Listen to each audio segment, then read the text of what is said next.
deben tener, ¿cierto? Ante estos medicamentos, porque acuérdese que muchas personas que están embarazadas no se les puede dar los medicamentos porque hace problemas en el feto. Entonces hay que tener en cuenta que para poderse dar esto, estos medicamentos se debe tener en cuenta que no sean teratogénicos y que no le hagan mucho daño a la materna. Cuando ustedes, como ya vieron también cuidado del niño, perdón, lo de gineco, ustedes hablaron ya sobre eso, ¿cierto? Sobre las maternas de alto riesgo, lo de Aro. Sí, profe.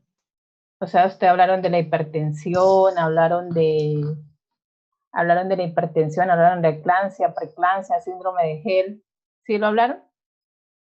Sí, profe, pero por encimita. Todavía no hemos profundizado en eso. Sí, profe, nada de profundizar.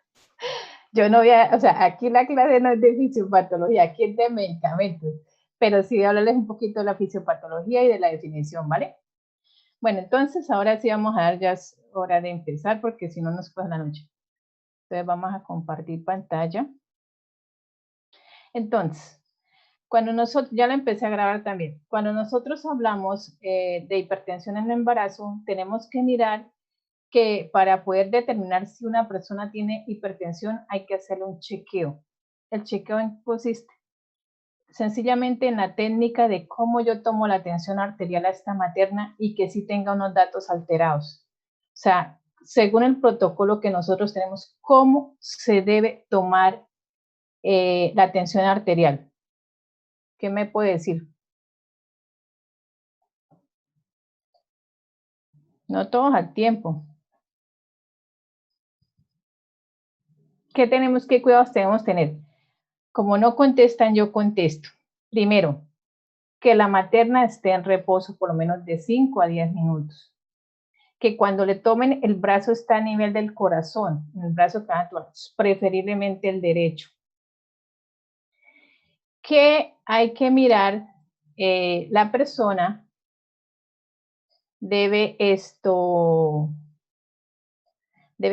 la persona debe estar calmada, o sea, no haber estado estresada, no haber tomado ningún medicamento, o sea, ninguna, digamos, bebida que le cause alteración en la tensión. Si no, en ese caso estaríamos dando algo que es negativo, algo negativo al paciente. Por ejemplo, resulta que llegó la señora estresada y yo llegué y le tomé la tensión. Resulta que le dio 140, 90. ¿Qué pasa si yo le doy ese dato al médico? ¿Quién me puede responder? ¿Va a parecer que tiene hipertensión? Exacto, va a aparecer ahí que tiene hipertensión y si no se le toma otro chequeo, pues se le va a dar un medicamento que en un momento dado no es tan adecuado porque no se tuvo la precaución de tomarle bien la atención. Entonces, importantísimo tener en cuenta eso. Entonces, generalmente la hipertensión en el embarazo es la complicación más frecuente que se da y representa del 8%. Una pregunta. Señora, dime. Para tener en cuenta que ella tenga hipertensión, ¿no se le tomaría varias veces o se tomaría señora, solo una vez? se le toma una y luego se le toma a las 4 y a las 6 horas. O sea, se tiene que dar un intervalo de 4 a 6 horas. La persona se pone en reposo, se pone que no tome ningún medicamento, que esté calmada para poderla tomar. ¿Sí? Si no, no es un dato fidedigno. Por ejemplo, yo no, es que estoy hipertensa. Muchas veces a las maternas le dice, controla la tensión y se la controla y la señora llegó caminando y no la dejaron ni descansar y le dan un dato, dice, sí, estuvo hipertensa. No, allá hay que hacerle un seguimiento, lo que se llama un afinamiento que usted le toma ahorita, luego a las 4 o 6 horas y le sigue durante 24 horas a ver si sí coincide el dato de la tensión arterial. Ahorita vamos a hablar los datos normales. Dice que representa la complicación del 8 al 10% y es la principal causa de mortalidad. Por eso hay que tener en cuenta qué antecedentes, a ver, mis niñas, ¿qué miramos en una embarazada? ¿Qué antecedentes miramos? Los diabéticos, muy bien, ¿qué más? Diabéticos, personales. Sí, o sea, diabetes. ¿Familiares? ¿Los qué? Familiares. ¿Qué podía hacer en los familiares? que alguno de los familiares haya tenido hipertensión, diabetes, Y otra cosa en enfermedades los familiares, cardiovasculares.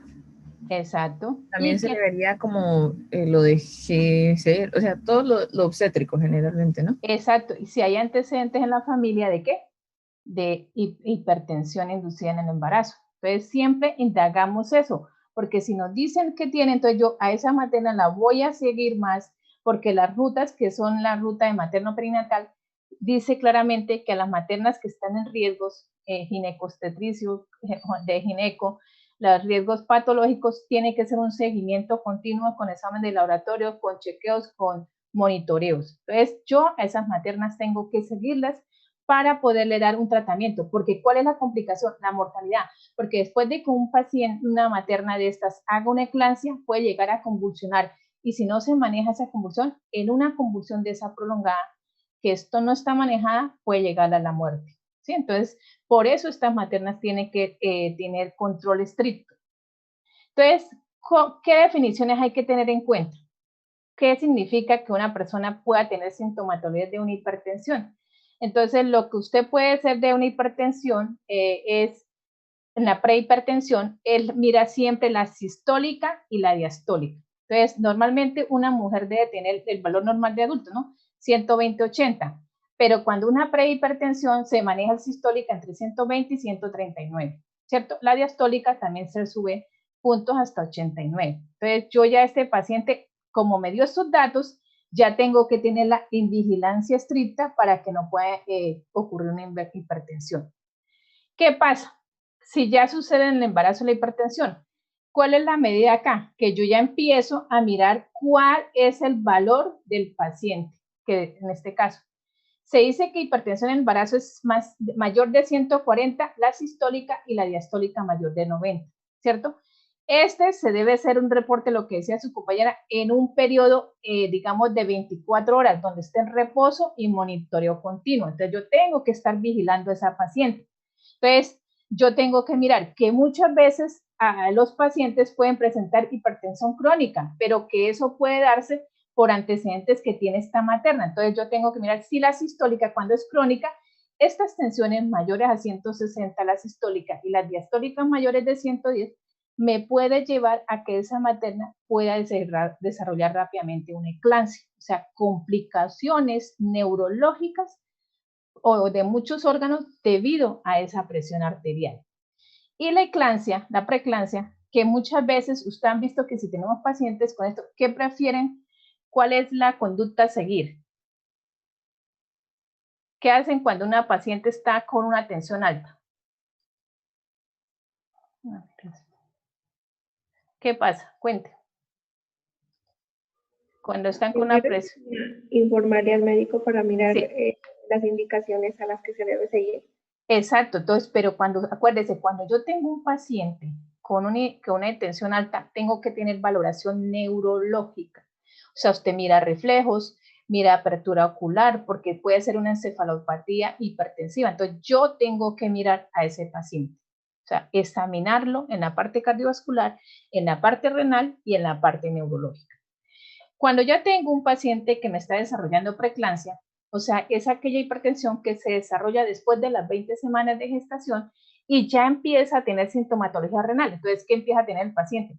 Proteinuria, ya empieza a perder, empieza también a tener alteraciones de la coagulación, empiezan a bajarse las plaquetas y empieza a tener cefalea intensa, visión borrosa. Entonces, yo a ese paciente le tengo que poner cuidado, porque si ese paciente, a pesar de los medicamentos que yo le aplique, no mejora, tengo que decidir entre la vida de la mamá o la vida del bebé.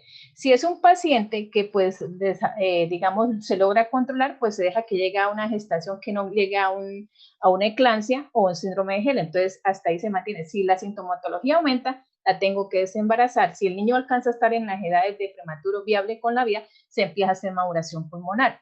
En este caso, entonces, tenemos que mirar que esta materna yo la tengo que vigilar constantemente. En la eclampsia, aquí ya el paciente empieza a ver alteración en el sistema nervioso, o sea, con los valores de 160, ¿cierto? Y 110 en la diástole, el paciente puede llegar a convulsionar, puede darse durante el parto y el posparto. Entonces, por eso es que ustedes, cuando tengan maternas, tienen que valorar la atención antes, durante y después. Recomienda que la atención, por ejemplo, posparto, sea vigilada cada media hora. Si es un paciente que está mal, cada media hora, cada 15 minutos después de que ha tenido o durante el parto, pues no tan seguido, pero si tiene un monitoreo continuo, se puede dar el seguimiento de la tensión arterial, ¿cierto? En la hipertensión crónica, esta es detectada, ¿cuándo sabemos que es crónica? Porque es detectada antes de las 20 semanas de gestación. Es decir, que la mamá ya presentaba esta sintomatología a causa de algún factor de riesgo o que se presente después de la semana 12 del posparto, o sea que continúa hipertensa posterior a haber presentado el cuadro clínico. Entonces tenemos que vigilar a la materna que está en riesgo antes, durante y posterior a la gestación, porque muchas veces las maternas se pueden complicar posparto y pueden hacer convulsiones, y si no se trata bien con los medicamentos pueden llegar a hacer problemas neurológicos severos. Conocí una paciente que hizo una eclampsia, ya hizo eclampsia porque convulsionó, la hallaron a cuidado intensivo y tuvo desprendimiento de retina que le llegó a que el paciente quedara con problemas visuales. ¿Por qué? Porque no se pudo manejar, a pesar de que se tenían los medicamentos para el manejo de la atención, no se pudo manejar. Entonces, eso la llevó a que quedara con esa complicación. Por ejemplo, ya después de que tuvo a su bebé, no pudo volver a ver como anteriormente estaba, por la complicación que se hizo. La hipertensión gestacional aparece después de la semana 20, o sea, usted puede estar normal, pero después de la semana 20 empieza ya a presentar problemas de tensión. Cuéntame, Lisette. Profe, tenía una dudita, ¿cómo debe ser la tensión arterial durante el parto? En el parto si no es preeclántica, ¿no? Debe ser 120/80. Entonces usted le pone la atención, usted le mira 120/80, resulta que usted tiene un sangrado masivo, cuando usted ve, tiene 140, usted se está choqueando. En ese momento hay que aplicarle los medicamentos porque a usted le ponen líquidos, ¿sí? Entonces en ese momento usted tiene que manejar esa complicación. Si es una hipertensia, le permiten un dato de 140/90. Entonces, mira, cómo está, o sea, se valora otras partes, si está taquicárdica, si es que tiene mucho dolor, que la llevó a que presentara esa tensión alta, o sea, y pues sí, el parto produce mucho dolor, entonces eso también se debe manejar con buenos analgésicos para que la materna no inestabilice su parte de tensión arterial o sus signos vitales. ¿Sí? Listo, profe, gracias. ¿Alguna otra pregunta? Sí, profe, y entonces si digamos que la paciente no presenta antecedentes de hipertensión, sino que de tensión baja, ahí se podría normalizar la tensión, o sea, como se sube la tensión, pero no, pues lo normal es que se suba un poquito la tensión durante el embarazo, ¿se normaliza la tensión de la paciente? Depende de cada paciente, o sea, por ejemplo, hay personas que en un embarazo no sienten, ni como les digo yo, ni el dolor de una uña, o sea, su tensión se mantiene bien. ¿Cuál es el problema de un paciente que una materna haga hipotensión durante el embarazo, no una hipertensión? El problema es que disminuye la irrigación que va hacia el útero y por lo tanto disminuye la perfusión al feto. O sea, el que se va a faltar en última es el feto. Y si disminuye la perfusión al feto, no hay buenos nutrientes al feto. Y si no le llega buenos nutrientes, buena oxigenación, el paciente puede llegar a hacer una parada, o sea, el niño puede complicarse. Entonces, por eso un paciente ni que sea hipertenso ni que sea hipotenso. Por eso tiene que ser control estricto de tensión arterial. Y la tensión arterial bien tomada, porque es que muchas veces no tenemos en cuenta de cómo se toma la tensión arterial, sino no se coge un brazalete adecuado para la persona. Segundo, un brazalete que no cubre bien, no se toma bien los pulsos. Eso es clave. O sea, cuando uno toma una tensión, uno le dice, o si un brazalete es pequeño, puede dar hipertensión y si está hipertensión. Si es pequeño, digamos que es muy grande y el brazo es pequeño, le puede dar hipotensión y resulta que no. O sea, tienen que escoger muy bien un brazalete cuando van a tomar la presión arterial y mirar si el dato está bien. Generalmente las maternas y tanto en cesáreas como en sala de partos, deben estar monitorizadas para mirar si hay alguna complicación, ¿sí? Claro que cuando están en el proceso de parto no va a decir, señoras, en un momento dado que la vean que sangre mucho, le están monitorizando para poder visualizar si está bien los signos vitales, ¿sí? Bueno, entonces tenemos que la hipertensión gestacional aparece después de las 20 semanas de gestación. y pues solamente llega a preeclampsia, o sea, no se complica como llega la otra que es eclampsia. Entonces, esta tiene una ventaja.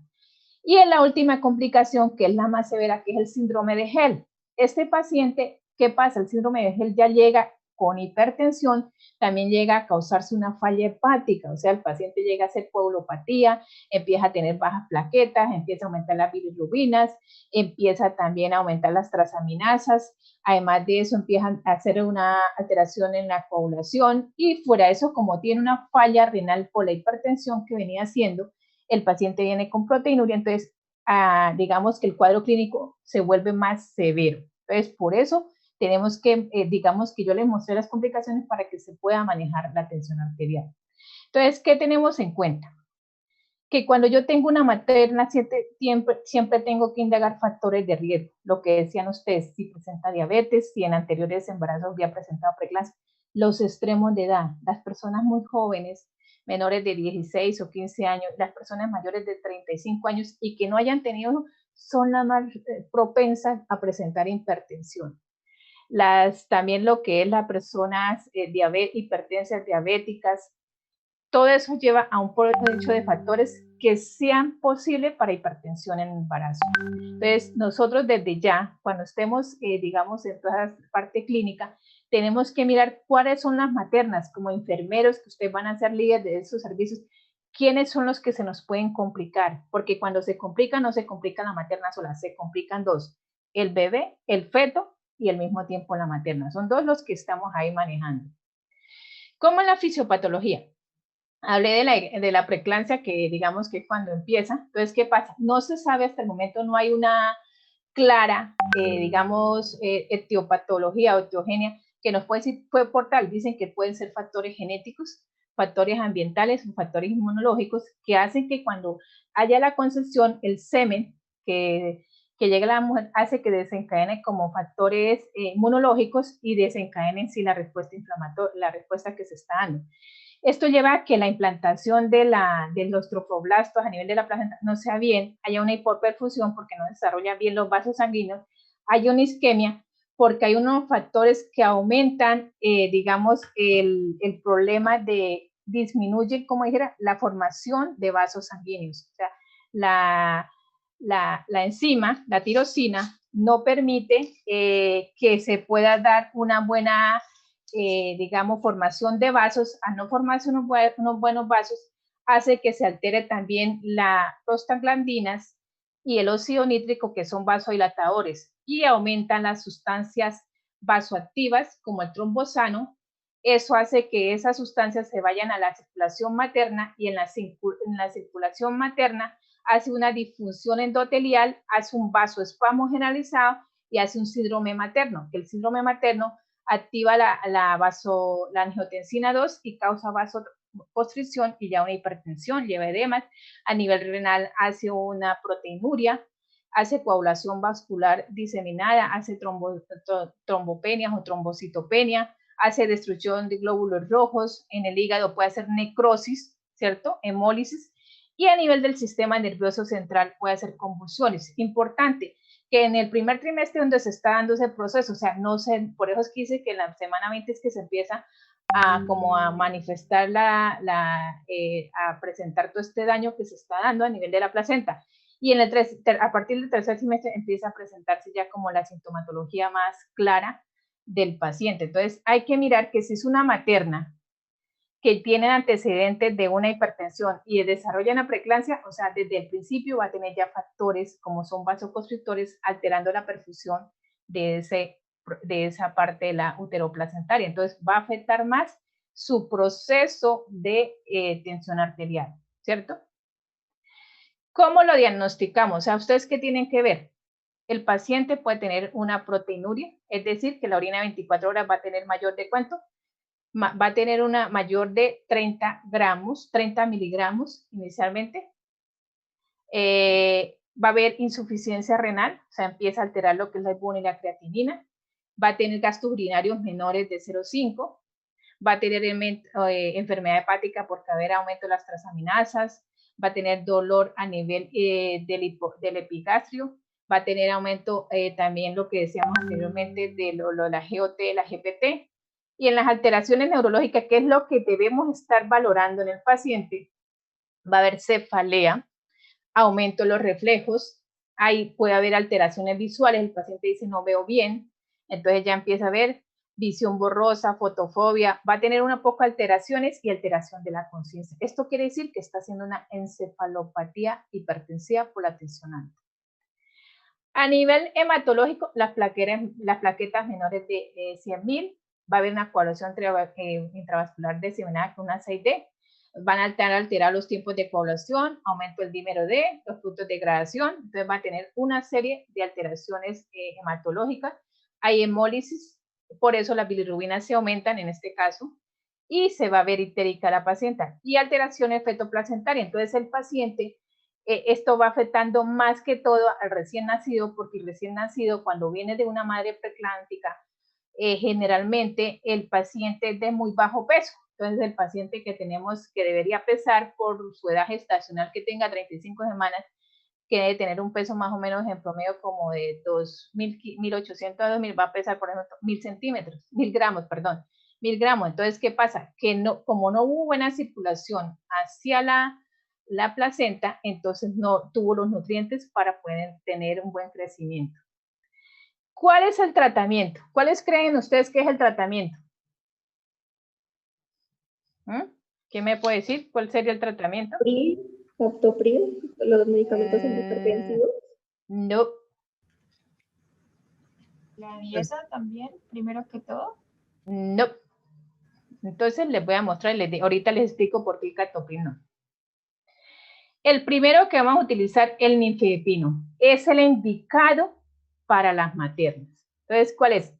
Es un bloqueador del canal de calcio, es vasoselectivo, es de presentación oral, porque estas maternas todavía no tienen sintomatología severa para ponerlo endovenoso.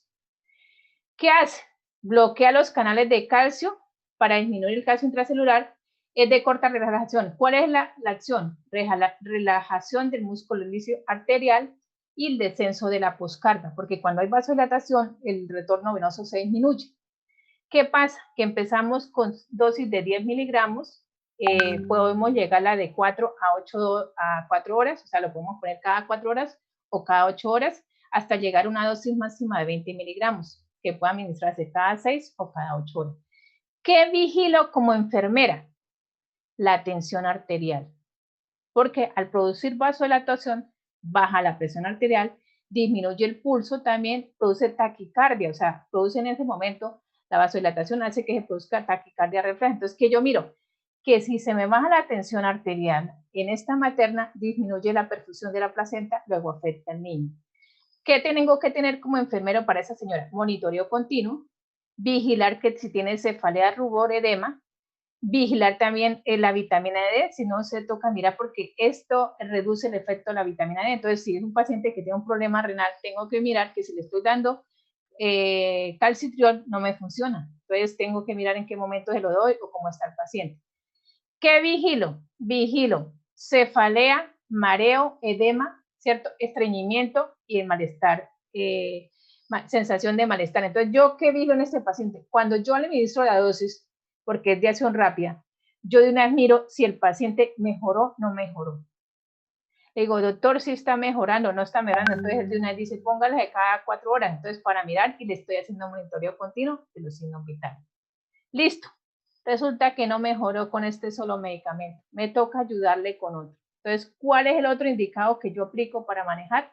El labetalol, endovenoso u oral. En este caso, como la señora está con, digamos que pueda tomar, o si tuviera complicaciones graves, le pondría el endovenoso.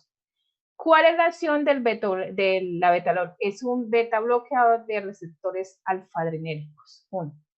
Entonces, produce dilatación, ¿cierto? Y por lo tanto, yo tengo que mirar, se produce vasodilatación. Y tengo ya 2 vasodilatadores que tengo que vigilar que no se vuelva a bajar la tensión arterial. Entonces, yo, si es endovenoso, yo empiezo con bolos o cargas de 20 miligramos. Estos bolos los puedo poner en cada 20 minutos o 1 a 2 miligramos por minuto, dependiendo, y llegar a una dosis máxima de 80. Pero cuando yo estoy administrando labetalol, tengo que vigilar signos vitales, frecuencia cardíaca, tensión arterial Y labetalol tiene un problema que produce signos de dificultad respiratoria o signos de broncoespasmo. Entonces, yo vigilo eso porque el paciente también altera la glicemia. Entonces, yo tengo que estar mirando que este paciente no haga una hipoglicemia porque también alteraría la parte neurológica o una hiperglicemia. Tengo que mirar esa parte. Y vigilar el gasto urinario, si el paciente está orinando bien o no, porque también altera, digamos, cuánto es la filtración y todo esto. ¿Qué vigilo yo en el recién, pues como el recién nacido todavía no, sino que en el, digamos, ¿qué le pasa a este paciente? Que si llegan a nacer en este momento que le están administrando la betalol, el paciente puede nacer con hipoglicemia, puede ser bradicardia, puede ser dificultad respiratoria en las primeras 24 horas después de su nacimiento, hasta las 72 horas tengo que yo vigilarle a este paciente. O sea, no solamente tener la materna, sino fuera de eso de que el niño que nació, ya tengo que estarle vigilando unas constantes que me pueden empeorar. También tengo que vigilarle a la materna si quedó con una falla renal, orinó, no orinó, está en urea. Entonces, ¿qué hago para vigilar el gasto urinario? Porque aquí es difícil por el sangrado. Yo le tengo que poner a esta paciente una sonda para poderle vigilar ese gasto urinario. ¿Qué tenemos? Que tiene mejor, por eso es que usted ve que los medicamentos todos no se ponen, porque tiene menos efecto, reacciones adversas que la hidralazina, y por eso los medicamentos para tensión arterial no son iguales a los que se les pone a la población general o a otro tipo de paciente, porque estos tienen que ver que sí sean efectivos para materna, pero que no se le cause tanto teratogénesis o alteraciones al recién o al feto o en el caso de un recién nacido. Entonces, ¿qué pueda tener? Esta puede llevar a un retardo en el crecimiento intrauterino, bradicardia fetal, que a veces dicen, no, que el paciente está en bradicardia, que hay que rápido llevarlo a cesárea, si tiene una edad gestacional, por ejemplo, mayor de 30 semanas, 32, rápidamente, que puede producir broncoespasmo, que tenga insuficiencia cardíaca, o sea, si tiene una falla ya cardíaca, hay que vigilarla, trastornos digestivos, cefalea y retención urinaria. Entonces, tengo que mirar que este es otro medicamento, pero que produce efectos secundarios y que yo como enfermera tengo que vigilar. ¿Listo? A ver, Paula, te escucho. Bueno, profe, el segundo, pues por las características de los cuidados, me imagino que se utiliza simplemente en clínica. El segundo, digo, el primero, se utilizaría, o sea, se le podría dar a ella para que lo tome como tal, o sea, en su casa, con manejo en ella casa. lo puede, sí, porque en vía oral usted le puede, lo que pasa es que la nifedipina es el estándar cuando llegan en las crisis. Si no es que la materna, cuando una materna, digamos, se diagnostica la palabra con hipertensión, debe irse ¿cómo es? A control y hospitalización durante 24 mínima, o se le hace un control para mirar si tiene esa hipertensión ya le está causando falla, entonces le toman los paraclínicos y decimos, le pueden tomar función renal, función hepática, tiempos de coagulación, se le toma también la tensión arterial seguido, un cuadro hemático, entonces todo eso se toma y se mira. Entonces ya el paciente se mira si realmente qué medicamento le pueden dejar. O sea, cuando está en esto, tiene que primero hacerse una observación de la paciente en la parte hospitalaria. O sea, usted no puede ir a decir, no, es que tiene hipertensión, no. Si por ejemplo una materna resultó con hipertensión, lo remiten a perinatología. Perinatología lo empieza a analizar porque es una materna de alto riesgo. O sea, no es la materna común y corriente que yo tengo, que va en el embarazo, el crecimiento uterino, el peso del bebé, que la ecografía bien. Esta no, esta es alto riesgo. Entonces son las que llaman ARO, que no sé en el hospital si la llaman ARO o cómo es, son las maternas de alto riesgo, porque en un momento dado puede desencadenar complicaciones severas. ¿Sí? Entonces, antes de poder diagnosticar una hipertensión, tienen que hacer un seguimiento, un manejo hospitalario por 24 horas, mirar si los medicamentos o cómo, porque no tampoco se puede decir, no, es que usted es hipertensa, no, primero se le hace un análisis con todos los paraclínicos. Ah, vale, gracias. Bueno, otro de los medicamentos es la metildopa, que es oral, es el agonista del receptor alfa-adrenérgico, o sea que evita la vasoconstricción. La dosis de 0,5 a 3 gramos cada 12 horas o cada 6 horas, dependiendo de la severidad. ¿Qué vigilamos como enfermeros?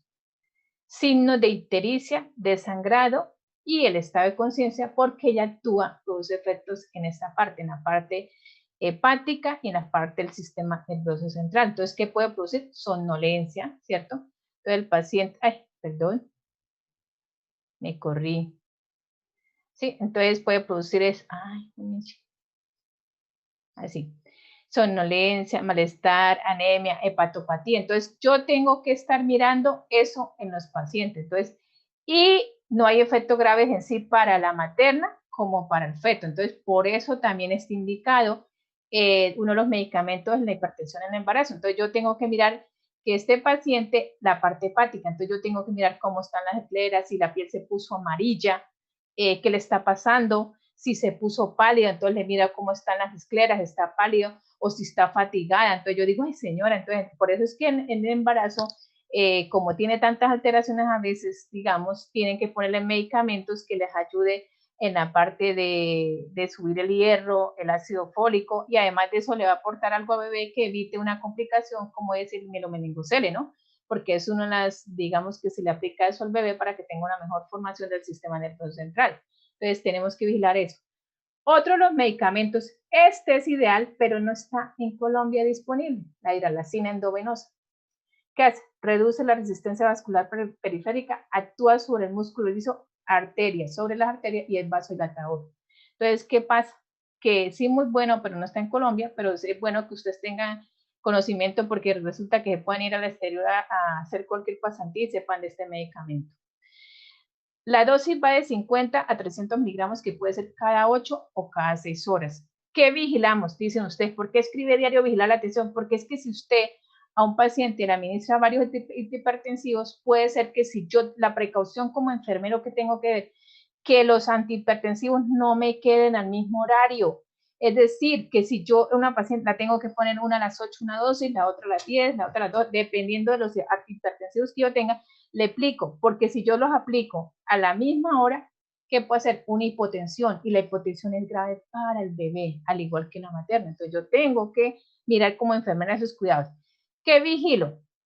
Siempre debo vigilar la tensión arterial antes de que aplico los medicamentos de la tensión como posterior.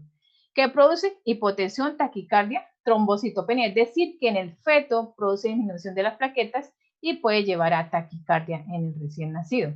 Entonces, o en el feto también puede producirle fetocardia, entonces aumento de del latidos cardíacos, entonces de una vez le dicen, tenemos que desembarazar porque está produciendo muchos efectos en el recién nacido, que en un momento dado puede ser complicado. Entonces, si está con unas buenas semanas de gestación o si llega esta materna, lo primero que hace, la ponen en reposo, la dejan hospitalizada, si llega con una tensión muy alta, y además de eso empiezan, si el bebé ya está apto para nacer, empieza el proceso de maduración pulmonar para poderla desembarazar porque esta señora no se ha podido controlar. Entonces, eso normalmente es lo que se hace como protocolo y lo que mandan las guías. La hidroclorotiazida, este es un diurético, digamos que incrementa la expresión de sodio y agua, y a nivel del túbulo quaternado distal, y digamos que esto nos ayuda a que si está reteniendo líquido se elimine y por ende no se aumente la tensión arterial. La dosis que recomienda es de 12 a 5, 25. ¿Qué tengo que vigilar yo? O sea, tomarle electrolitos para mirar cómo está el sodio y vigilar el gasto urinario de esa paciente. ¿Cómo hago? Si la paciente está hospitalizada, debe tener una sonda y yo le debe tener control estricto de líquidos. En cada turno debo mirar si lo administrado es igual a lo eliminado o cómo estoy en balances positivos o negativos para darle el respectivo manejo. ¿Qué puede darse en esto? Como hay mucha pérdida de sodio y a veces se pierde también potasio, tengo que vigilar alteraciones hidroelectrolíticas en el paciente. Entonces, vigilar si el paciente tiene hipomagnesemia, hipocalemia, si el paciente también pueda tener trombocitopenia ictericia debido a las complicaciones que se pueden dar en ese paciente. Entonces, yo cuando tengo este paciente, cuando ustedes vayan a ser enfermeros o enfermeras de un piso de gineco o de un peso de puerperio, ojo con los medicamentos en las horas que colocan, porque a veces acentúan la hipotensión porque se dejan a los mismos. Acuérdense que esto, al eliminar sodio y agua, está bajando también la presión arterial en un momento directamente. Otro que Profe, uno utiliza. una preguntita. Ahí en el anterior, el primero, pues, la dosis. Dice 0,5 a 3 gramos cada 12. Cada 12. ¿Cada 12 qué? Horas. Pues, pero abajo dice cada 6. No, ponle cuidado. No pasa nada. Es que si la tensión está severa, cada 6. Acuérdense que cuando uno tiene un paciente más complicado en la tensión, el intervalo se disminuye. Pero cuando ya se estabilizó la tensión, ¿qué hago yo? amplío el intervalo porque yo no lo puedo dejar si por ejemplo, ¿qué tal que cada 6 ya me está dando respuesta que le tomo la atención y se pone hipotenso? Entonces, ¿yo qué hago ahí? Pues lo amplío a cada 8, cada 12 o miro cuál de los antihipertensivos le está sobrando. Por eso es que la frecuencia depende de cómo están los niveles de tensión arterial. Dígame, Sebastián. Profesor, tengo una pregunta, no sé si ya lo había explicado. ¿Es que ese tratamiento farmacológico se hace momentos antes del parto o en qué momentos de la gestación se realiza el tratamiento? En el momento que se aparezca la hipertensión. Por ejemplo, puede llegarme una materna, digamos usted, de 15, 16, 17, 18 semanas, 20, 25, etc. Independiente de las semanas que tenga, la materna llega, se le instaura el tratamiento. Lo que pasa es que una materna, ustedes dicen, pero es que usted habla del niño, después de que muchas veces sale cuando son crónicas, la ventaja es que, por ejemplo, cuando son hipertensiones inducidas al embarazo, esas vuelven a recuperar su tensión posterior al que tengan a su bebé. Cuando un paciente es una crónica, o sea, la materna que ya establece una hipertensión, queda embarazada, durante todo el embarazo se le hace seguimiento a la tensión arterial. Ese paciente que vigilo yo, que no llega a una eclampsia, que es la parte donde la puede llevar a fallecer. Entonces, ¿yo qué vigilo? La preeclampsia, que es sintomatología, síntomas neurológicos, síntomas cardiovasculares y síntomas hepáticos, ¿cierto? O renales también puede ser parte renal. Entonces, yo a esa paciente miro si tiene proteinuria, tiene sangrado, tiene aumentada la tensión, tiene alteración de la conciencia. Entonces, yo en cualquier momento el embarazo puedo manejar. Entonces, usted le puede decir, no, es que tengo una materna de alto riesgo que está con una tensión severa, una crisis hipertensiva que es 160, 110. Es una crisis hipertensiva en una materna y que tiene síntomas neurológicos. Entonces, yo a esta materna le empiezo este tratamiento. Generalmente empiezo con ninfedipino. Sí, a ver si la logro. No se controla. Entonces voy a poner la betalol. Entonces le pongo el labetalol endovenoso. A ver, no, que ya se controló con esos dos medicamentos. Listo, ya lo tengo controlado. Resulta que ese paciente no me controló, no, necesita otro más. Entonces yo miro a ver si es más efectivo. Entonces le pongo, combino medicamentos, a ver cuál es el más efectivo y que menos efectos secundarios le cause tanto a la materna como a ese efecto. O sea, digamos que no produzca fetocardia o que el bebé esté bradicárdico o esté taquicárdico porque a veces está haciendo sufrimiento fetal por efecto de medicamentos. Entonces, usted lo puede instaurar. Este tratamiento se puede sostener por largo, digamos, durante el embarazo. Si ven que la señora empieza a tener síntomas, por ejemplo, de gel, también o sea, que ya empieza a sangrar, que ya se ve con alteración hepática y neurológico, o sea, que ya empieza a ser como una eclampsia, la tienen que desembarazar. A esa señora no la pueden dejar, porque esa señora está en peligro su vida. Entonces, ¿qué hacen? Maduran al bebé, le ponen betametasona, lo maduran y después de la tercera, se supone que es por 3 dosis, o después de la segunda dosis, le dicen, ya está lista, desembaracen la señora para poder manejar la señora y poner los medicamentos que ustedes mencionaron al principio, y ECAS, otro tipo de medicamentos que le ayude a manejar la tensión, pero que ya no tengan riesgo al bebé. ¿Listo? ¿Sí estamos, Sebastián? Sí, profe, muchas gracias. O sea, en cualquier momento, sino que es que ustedes no sé, cuando ustedes vayan a alto riesgo, son estas maternas las que van a manejar. ¿Listo? Entonces, tenemos otro de los medicamentos que usted dice, pero ¿para qué trajo este medicamento? Este medicamento es de prevención o profiláctico, es la palabra. ¿Qué busca? Que el paciente no haga daño neurológico. Entonces, esto es lo que yo no sé. Ustedes ya deben tener en cuenta este medicamento, ya lo vieron, ¿no? El sulfato de magnesio. Cuénteme algo alguien que me pueda decir del sulfato de magnesio. Fuera de lo que está aquí, ¿no? Porque esto... ¿Qué han visto? ¿Nada? Profesor, tuvimos clase de fármaco el lunes. ¿Y qué hablaron de este? No tuvimos clase de fármaco, profe. Bueno, entonces el sulfato de magnesio. El sulfato de magnesio, ¿qué hace? Disminuye la resistencia vascular sistémica. Es decir, inhibe la liberación de acetilcolina en la placa motora neuromuscular. Entonces, ¿qué busca? Que este paciente disminuye la tensión arterial. Entonces, también hace que el paciente se controle la tensión y que no pueda producir daño, problemas neurológicos. Entonces, ¿qué pasa? ¿Cómo se prepara? Esto es una ilusión que tiene un estándar en sala de partos, que uno la prepara, que la vamos a ver para el taller de medicamentos en ginecobstetricia, que cogen 4 gramos diluidos en 250 de lactato de Ringer, que aquí el cristaloide que utiliza y se pasa en 30 minutos. Después de que usted ya la pasa, empieza con una infusión de 1 gramo por hora, o sea, diluye 6 ampollas de sulfato de magnesio en 500 mililitros de lactato y lo pasa a 47 mililitros por hora, que equivale a 1.0 gramos hora. Es decir, con esto ya estoy, digamos, mejorando que el paciente no tenga una crisis severa de hipertensión, pero siempre y cuando adicionándole los otros fármacos que se manejan. Entonces, para evitar que se produzcan, digamos, daños severos neurológicos. ¿Qué cuidado debo yo tener con este medicamento? Vigilar el gasto. Señora. Ahí va, profe, qué pena. ¿Será que usted podría hablar un poquitico más lento? Es que siento que va un poquito rápido. Porque ya no quedan sino 5 minutos. Ah. Es que yo salgo de clase a las 3, entra ya otra profesora.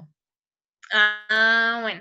Si no, cuando yo para que, como ustedes, para después entender más rápidamente, entonces yo cuando la grabo lento para que usted la tenga, ¿listo? Y les pongo ejercicios, ¿parece? Eso, profe, gracias. Bueno, entonces, acá tenemos que son 4 gramos, les voy a poner aquí en la presentación, en la grabación, las ampollas para que las conozcan y el lactato y miramos a ver cómo se hace, ¿listo? La demostración. ¿Les parece? Listo, profe. Sí, profe, gracias. Sí, profe.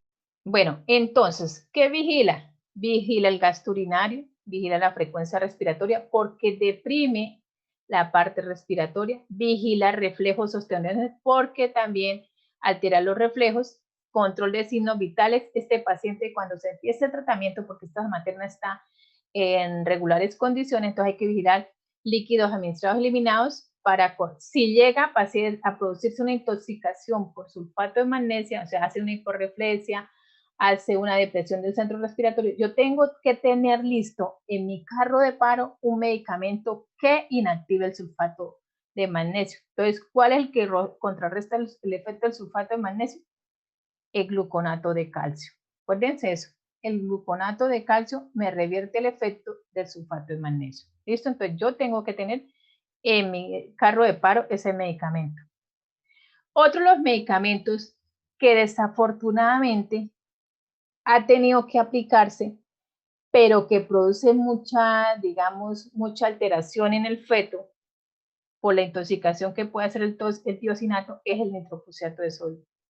El nitroprusiato es un nitrovasodilatador, o sea, es un vasodilatador arteriovenoso, se metaboliza en la célula el óxido nítrico, que disminuye la resistencia vascular sistémica. Entonces, ¿qué pasa?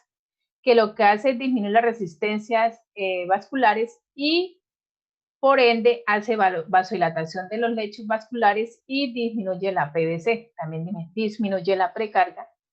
Al disminuir la precarga no hay buen retorno venoso y también disminuye la poscarga, o sea, la resistencia con la que la sangre se bombea por la aorta también se disminuye, entonces, y hay vasodilatación coronaria.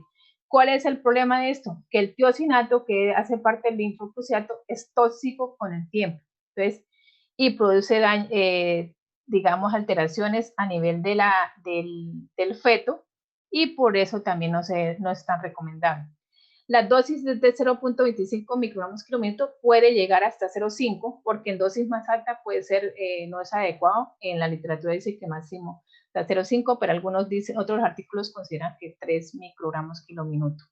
¿Qué vigilo yo cuando aplico nitroprusiato? El nitroprusiato, el cuidado que usted debe tener es que debe ser protegido a la luz. Tan pronto se prepara, si usted lo deja a la exposición de la luz, se inactiva. Él toma un color que es de esto como marroncito y fácilmente es pasarse por un catéter venoso central. Señora, dime, Paula. Paula. Qué pena, qué pena, lo de las dosis es que no sé cuándo un medicamento, o sea, tenga en cuenta el peso.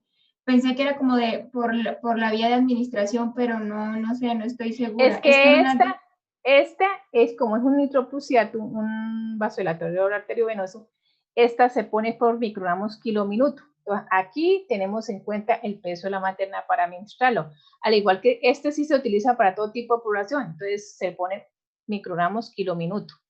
En los otros, lo que dice usted, se tiene en cuenta es digamos, el intervalo de administración. Aquí está porque es kilogramo, kilo-minuto. ¿Listo? Yo les voy a hacer una explicación cuando les mande la presentación para que tengan en cuenta. ¿Listo? Porque sí queda duditas ahí. ¿Qué vigila? Muchas gracias. La tensión arterial, signos de bajo gasto, lo que decíamos, mareo, sudoración, ansiedad. ¿Y qué vigilo yo como enfermera? Intoxicación por torsionatos. ¿Qué pasa? Que cuando se intoxica un paciente con esto puede con el tiempo producir alteraciones neurológicas como visión borrosa, delirio, psicosis y convulsión. O sea, es tan tóxico que tiene que vigilarse. Entonces, yo por eso tengo que estar pendiente de este paciente cuando administro. No debe darse por periodos prolongados, se debe proteger de la luz, se debe pasar por una bomba de infección, se debe tener monitoreo continuo de la tensión arterial, de los signos vitales. O sea, tenemos que estar constantemente con este paciente. Aquí hay una presentación de cómo son las emergencias, lo que decíamos, y esto puede ser lo que ya se dice, la metildopa, el abetalol, linifidipina, la hidralacina, la hidroclorotiazida, y lo que no se debe utilizar. Fármacos que no se deben utilizar en el embarazo. El ARA2, que son los bloqueadores de receptores de angiotensina, como los sartán en basartán, no se deben utilizar en el embarazo. Los IECAS, como captopril en enalapril, porque producen malformaciones renales en el niño y puede llevarlo a la muerte neonatal. En todos los estudios ya mostraron, porque los estudios los hicieron en el contrato, es lo que hacen, mostraron que en los ratones les producía este tipo de alteraciones mientras se los daban a las ratoncitas en el brazo. Entonces, por eso no lo utilizan. Entonces, por eso es que usted dice, no, ¿por qué no le ponemos? No se pueden utilizar. Y los IECAS está relacionado con malformaciones congénitas. Entonces, tampoco, porque fácilmente el paciente nos puede nacer con una alteración cardíaca, gastrointestinal, renal, cerebral, y no podemos decir porque se utilizó un IECA, o sea, los inhibidores de la enzima convertidora de angiotensina, los IECAS. Entonces, por eso tenemos que vigilar. Y los beta bloqueadores, como el atenolol, el metoprolol, deben ser evitados por debajo de la semana 27 porque se ha asociado con el retardo en el crecimiento intrauterino. Entonces, por eso no se deben utilizar constantemente. Entonces, debido a eso, son pocos los medicamentos que se deben utilizar en la materna porque el problema es que la mayoría de los medicamentos que se utilizan pueden llegar a producir alteraciones en el feto. Y al tener alteraciones en el feto, el niño en un momento dado, si no se tiene en cuenta las dosis, la materna en un momento se puede mejorar, pero en ese momento el niño se está afectando.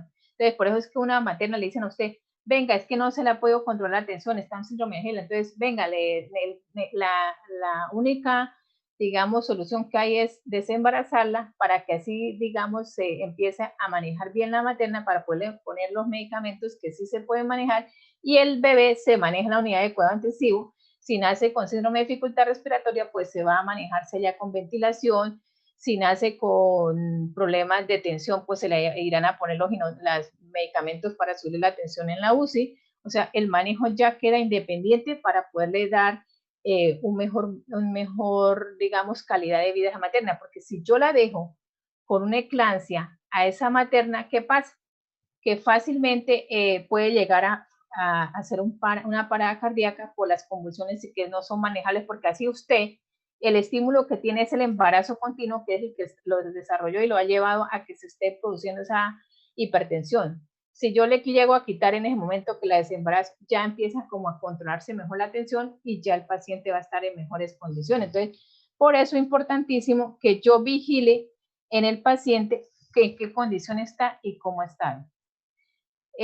Pues hasta el momento sí hemos manejado maternas con bastante, y sí las complicaciones grandes cuando uno tiene que mirar en el paciente, por ejemplo el niño cuando están administrando es cómo están los tiempos de coagulación, cómo están las plaquetas cuando nace ese bebé, si nació con síndrome de dificultad respiratoria, tengo que hacerle monitoreo estricto, cómo es la función renal, porque pues el niño se demora en, digamos, en madurar si es prematuro la función renal, entonces tengo que vigilar cómo es el gasto urinario en ese niño, cómo es su parte neurológica, si todos los reflejos están presentes, entonces todo eso lo tengo que vigilar como enfermero.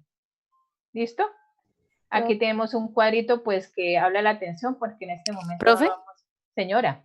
Una pregunta, entonces los medicamentos que vimos anteriormente son como especializados para la tensión alta en las embarazadas? En las embarazadas, sí señora. O sea, yo, por ejemplo, tenemos en el caso acá, yo tengo un paciente que, ejemplo, un señor que está hipertenso.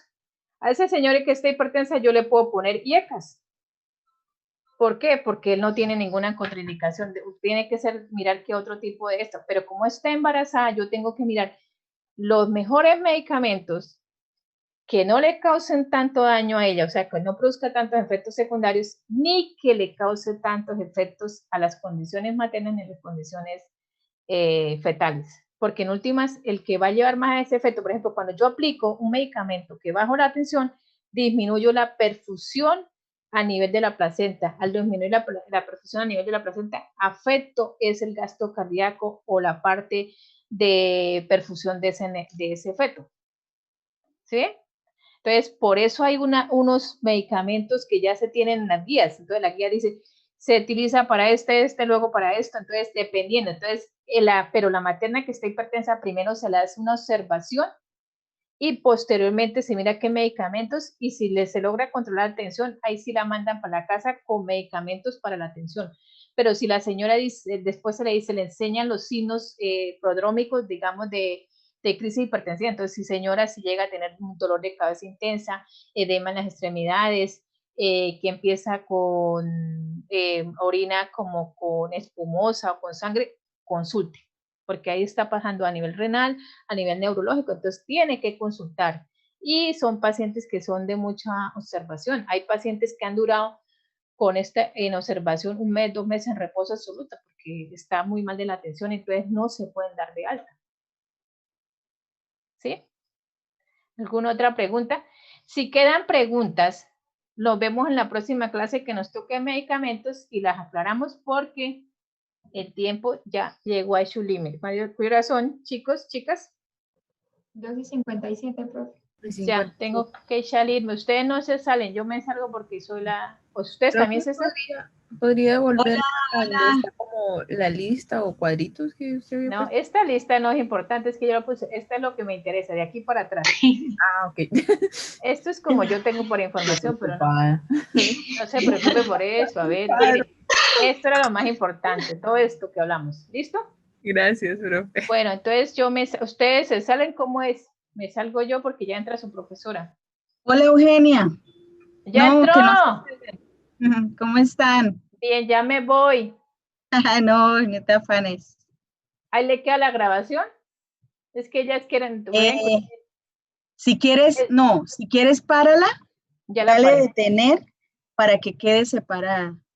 No, lo que voy a hacer es que ellos quieren que les explique más los ejercicios del sulfato de magnesio, de las preparaciones, entonces voy a hacerle como al final unos ejemplos, entonces para dejarles en la grabación para que ellos tengan más claro, porque es que ellos me dijeron no corra tanto, le dije, pero es que las dos tengo con, la profe tiene ahorita clase, entonces no la puedo interrumpir, entonces por eso me tengo que ayudar. Qué pena, disculpen. Sí. ¿Listo? Bueno, entonces me voy. ¿Qué hago aquí, Mayu, para salirme? Dile salir de la sala. Chao, profe, gracias. Chao, profe, gracias.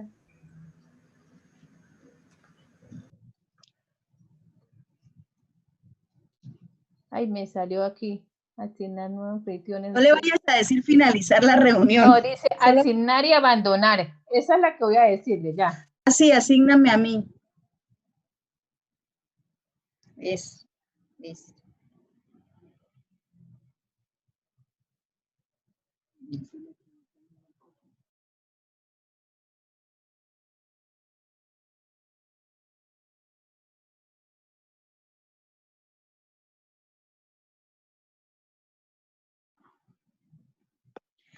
Hola, chicos. Hola, profe Mayud. Hola, profe. ¿Cómo están? Buenas tardes, profe. ¿Cómo me los ¿Han tratado el fin de semana? Pues me dieron pescadito, estoy feliz. Uy, qué delicia. ¿Y cómo están todos? ¿Bien? A ver, 3 minuticos de que se levanten, vayan al baño. ¿Les parece? Uy, Gracias, sí. profe. Gracias. Profe, por favor. Gracias, profe. Vayan al baño, traen agüita, se levantan. Gracias, profe.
¿Listo?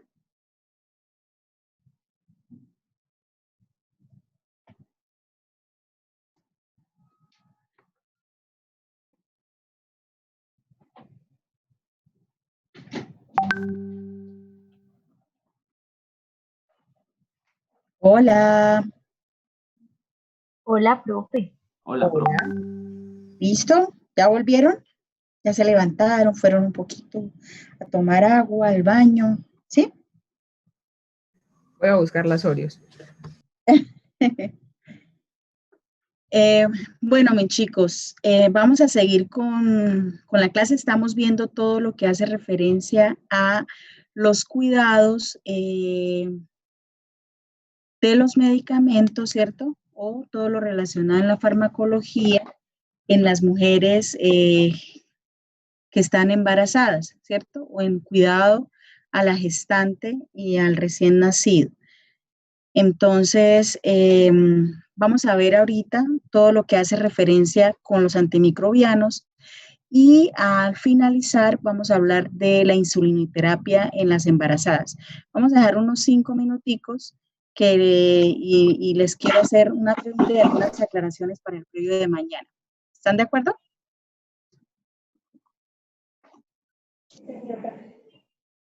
Hola. Señora. Hola, sí, señora. Bueno, listo. Entonces voy a grabar la clase. Un segundo. Listo. Una pregunta, ¿con usted hasta qué horas tenemos la clase? ¿Hasta las 4? Hasta las 4, sí, porque a las 4 tiene con la profesora Gladys. Bueno, la profesora Gladys me envió ya los links. Ahorita se los subo para que ella ya tiene las clases ahí. Entonces se las subo en Moodle igual que la vez pasada, igual que les he subido las otras, ¿vale? Bueno, entonces vamos a empezar con los antimicrobianos en el embarazo.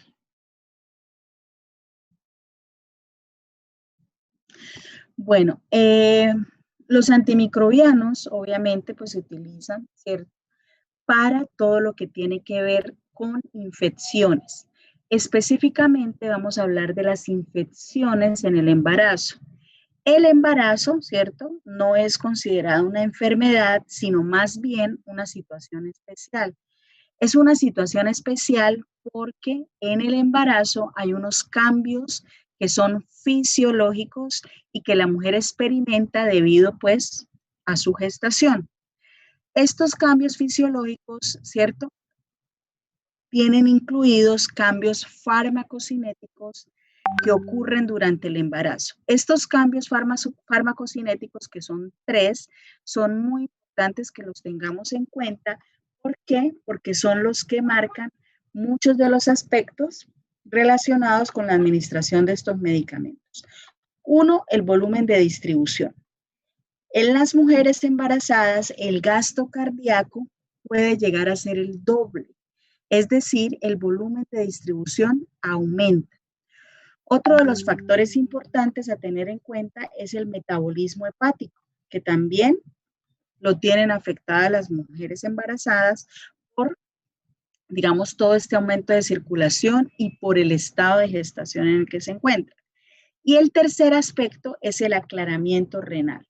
Entonces, estos 3 cambios farmacocinéticos pueden alterar los efectos farmacológicos de los medicamentos, que son aspectos que hay que tenerse en cuenta cuando vamos a hablar de medicamentos en el embarazo. Además, es muy importante tener en cuenta que los antibióticos y en sí todos los medicamentos, pero específicamente los antibióticos tienen un riesgo teratogénico, es decir, un riesgo de ocasionar malformaciones en el feto.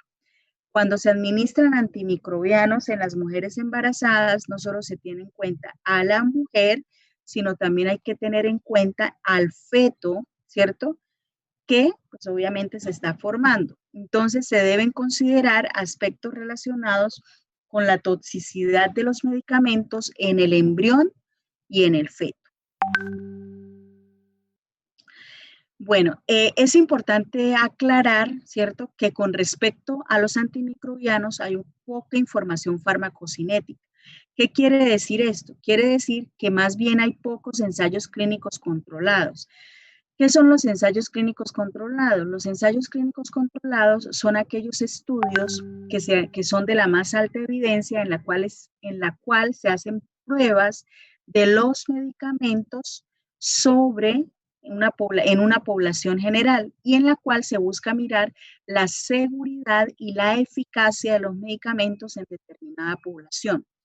Como una mujer embarazada, ¿cierto? Digamos, pueden tener muchas implicaciones. En realidad, chicos, hacer estudios de medicamentos, ensayos clínicos controlados, ¿cierto? Con mujeres embarazadas y sobre todo con niños menores de 2 años es bastante complejo. Por eso, encontrar información con muy buena evidencia científica es realmente complejo, es bastante difícil. Hoy en día hay algunos que se están probando o que se, digamos, dependiendo de la seguridad de las fase preclínica, encontró seguridad, hacen la prueba teniendo en cuenta mujeres embarazadas, pero no es fácil, en realidad hay muy poca información. También es importante entender que los cambios fisiológicos en el embarazo varían del primer trimestre del embarazo al tercer trimestre del embarazo. Es decir, el gasto cardíaco, por ejemplo, en el primer trimestre no tiene mucha variación a diferencia del tercer trimestre. Por eso muchas de las complicaciones que tienen las mujeres embarazadas están relacionadas con estos cambios fisiológicos. Por eso una mujer embarazada que hace una hemorragia fácilmente se puede morir porque tiene el gasto cardíaco doble, ¿cierto? Otro aspecto importante a considerar es que la mayoría de los antimicrobianos cruzan la barrera hematoplacentaria. El hecho de que crucen la barrera hematoplacentaria ya nos debe indicar que tenemos que tener mucha precaución y cuidado con los medicamentos que se le administran a las mujeres embarazadas porque le pueden estar ocasionando una lesión al feto, al embrión o el feto. Y también es importante entender que los datos de potencial teratogenicidad y toxicidad embrionaria, fetal y neonatal, pues son limitados precisamente por esto mismo que les estoy diciendo. Hay estudios, digamos, hay casos, perdón, en la historia que han mostrado que algunos medicamentos pues han sido bastante teratogénicos y que han dañado a las personas. Es el caso de la talidomida. La talidomida es un medicamento, no sé si ustedes alguna vez lo han escuchado. No, la verdad no. ¿No? No, profe. La talidomida es un medicamento que se utiliza para las náuseas, se utiliza. Y resulta que ustedes saben que las mujeres que están embarazadas, pues les dan muchas náuseas, ¿cierto? Entonces, les administraban este medicamento, pero un efecto como cruzaba la barrera hematoplacentaria y es bastante teratogénico. Y eso es, debido al uso de esta talidomida, se encontraron muchos casos de niños que nacían sin manos, sin pies, que se llama focomelia, es decir, con la ausencia de las extremidades porque ocasionaba teratogenia.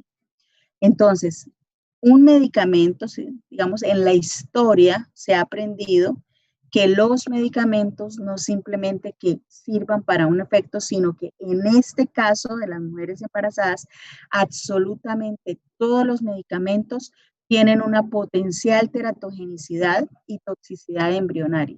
La situación es que es muy difícil de identificar porque los datos son bastante limitados, por lo que les acabo de decir, de la escasez de los estudios.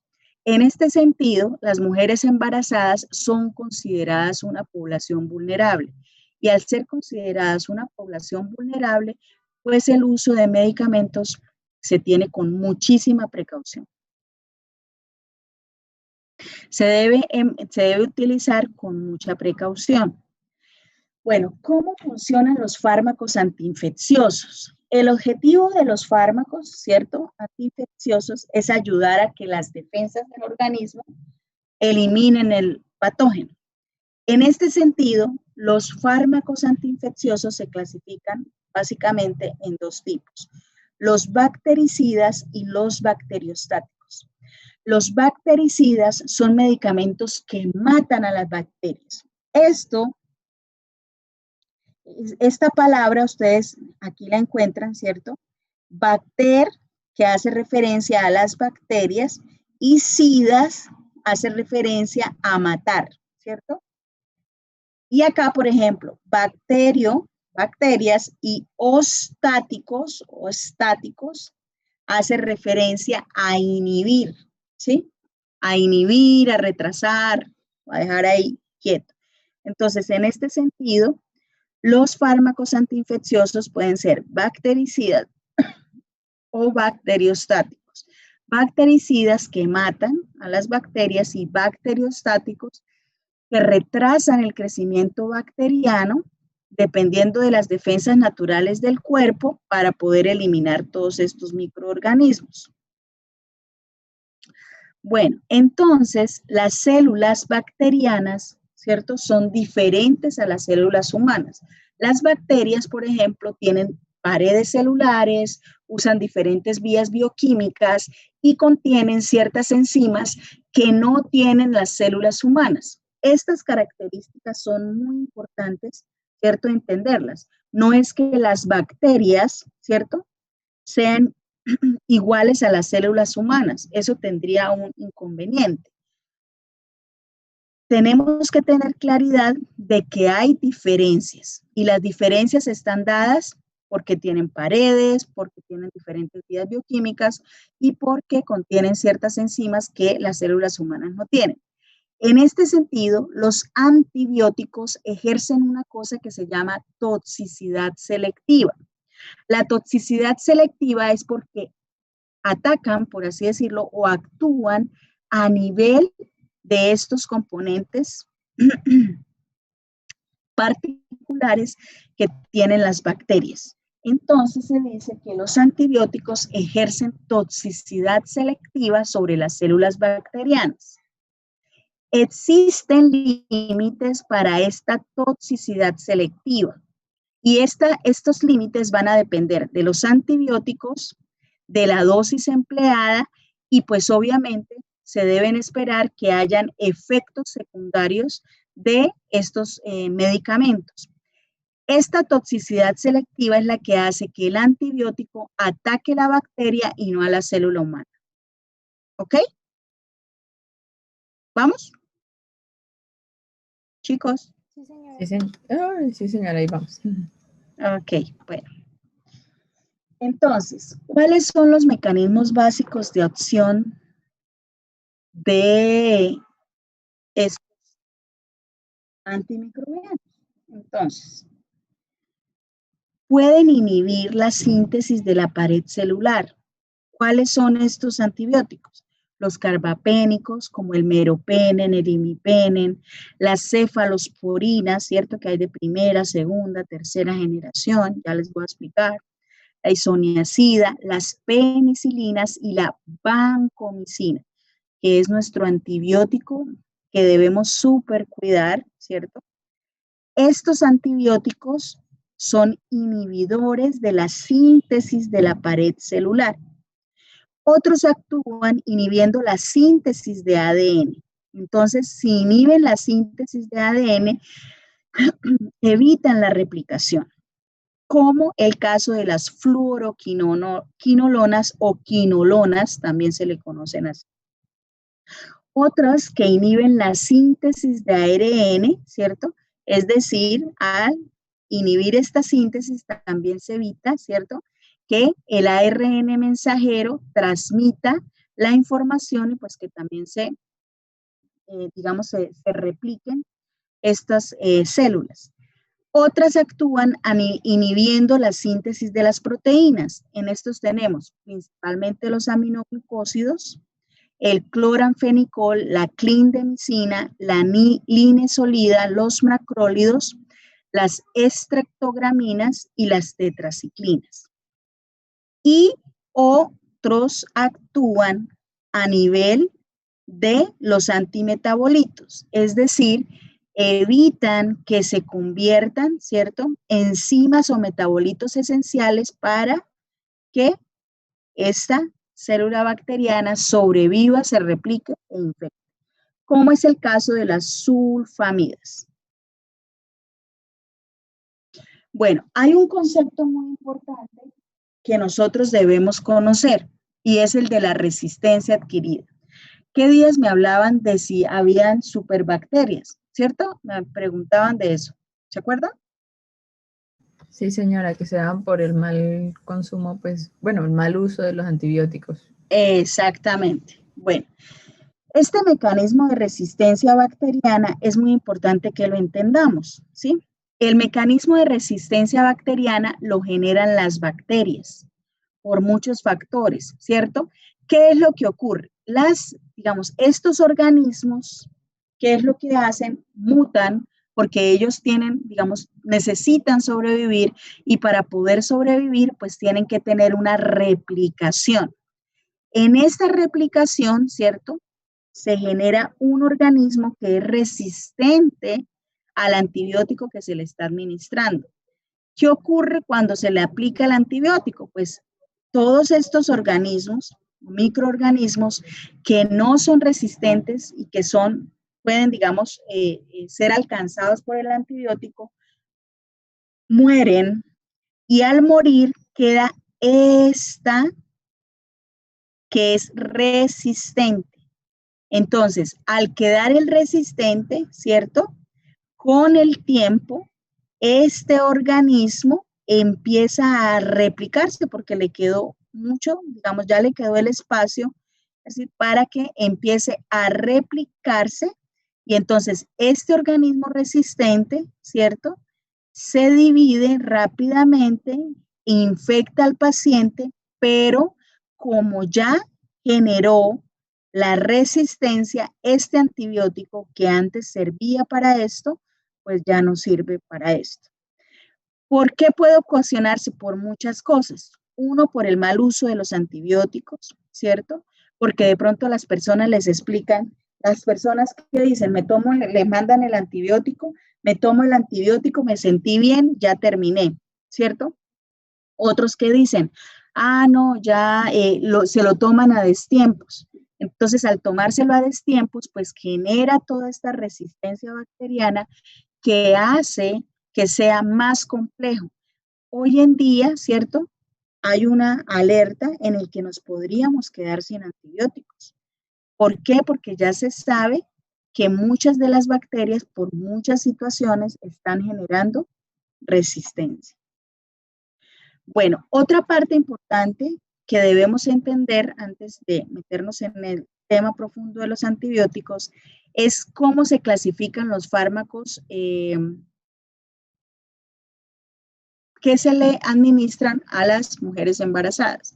Entonces, los fármacos, ¿cierto?, son clasificados por la FDA. La FDA es la Food Drug Administration, que es la oficina de administración de alimentos y medicamentos en los Estados Unidos y es una de las entidades más reconocidas en el mundo y prácticamente por la que nos guiamos nosotros. El INVIMA, que es nuestra, digamos, como el análogo, aunque no es igual, porque estos sí dan certificados de medicamentos, o sea, dan permiso para que un medicamento salga al mercado.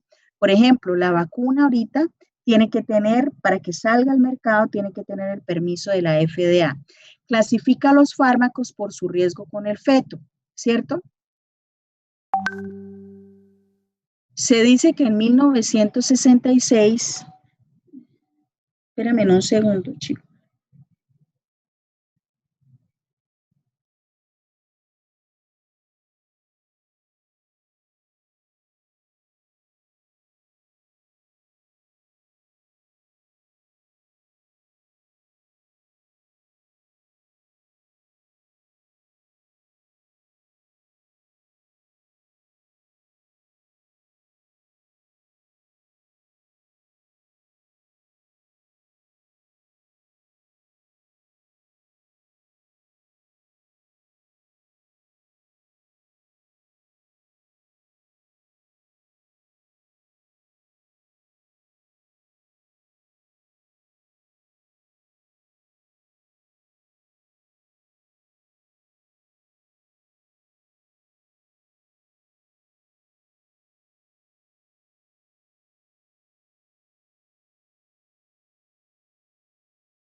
Entonces, como les estaba diciendo, perdón, Entonces, en 1966, la oficina, la FDA, ¿cierto?, publicó una guía sobre estudios de reproducción que debían realizarse para evaluar la seguridad de los fármacos durante el embarazo.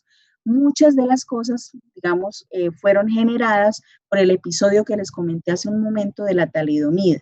Y a partir de 1969 se estableció la obligación de presentar información necesaria para clasificar los medicamentos por su riesgo con el feto. Entonces, ellos la clasificaron, ¿cierto?, considerando toda la información disponible sobre efectos teratogénicos en humanos y animales para evaluar el riesgo al feto contra el beneficio potencial a la madre. Y entonces quedaron clasificados en categorías. Entonces, la categoría A son aquellos fármacos que han sido estudiados en el humano bajo condiciones controladas y que no mostraron que ocasionaron ningún daño en el feto. Mientras que las categorías D y X son fármacos que definitivamente son teratogénicos y no deben ser administrados a las mujeres embarazadas. ¿Por qué les estoy trayendo esto, chicos? Porque nosotros como profesionales de enfermería somos los responsables de administrar los medicamentos a las personas. Entonces, nosotros no simplemente, digamos, dentro de nuestro buen actuar y dentro de nuestro juicio ético, no simplemente debemos seguir, ¿cierto? Sí, administrele ese medicamento. Nosotros también tenemos que tener el conocimiento y verificar cuando no sea claro si un medicamento debe ser administrado o no a la madre. Por eso, acá dice, se debe siempre sopesar, ¿cierto?, el beneficio que se le va a ocasionar a la madre, pero también evaluando el riesgo con el feto. Y ya cuando hay esas situaciones, pues hay que, digamos, proceder desde un punto ético mucho más fuerte, pero no simplemente nosotros haciendo las cosas porque nos dicen. La categoría D está reservado para fármacos que no tienen alternativas seguras y la categoría X para los que no existe ninguna razón de su uso en el embarazo por su alto riesgo al feto. Entonces, estos son, digamos, quedaron con categorías A, que son aquellos en que los estudios controlados no demuestran riesgo. B, los estudios en animales han mostrado riesgos, ¿cierto? Es decir, se han realizado estudios adecuados en el humano, pero los estudios en animales sí son negativos. El riesgo C, el riesgo no se puede descartar, es decir, se han realizado estudios en humanos, ¿cierto? En animales son positivos de riesgo fetal o no se han realizado estudios, pero el beneficio potencial puede justificar el riesgo potencial. D, cuando la evidencia es positiva de riesgo. Y E son aquellos que están definitivamente contraindicados en el embarazo. Bueno, vamos a empezar entonces a hablar con uno de los principales medicamentos que se utilizan en infecciones en las mujeres embarazadas. Y aquí encontramos las penicilinas. Las penicilinas es considerado el primer antibiótico fabricado en grandes cantidades. No es el primer antibiótico, pero sí el que se fabricó en grandes cantidades y que salvó la vida de muchísimas personas, ¿cierto?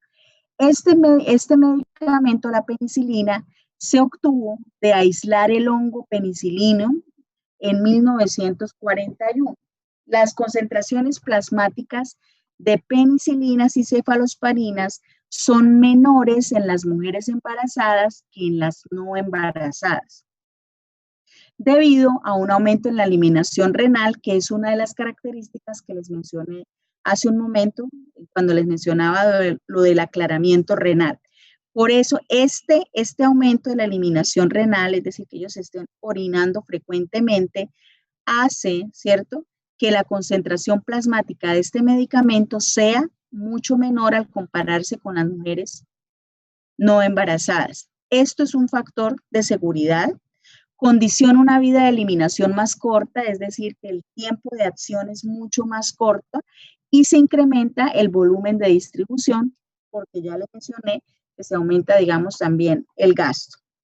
En algunos estudios utilizaron amoxicilina y ácido clavulónico y encontraron que no tuvo incidencia en el aumento del periodo de gestación asociado con incidencia de heterocolitis necrotizante.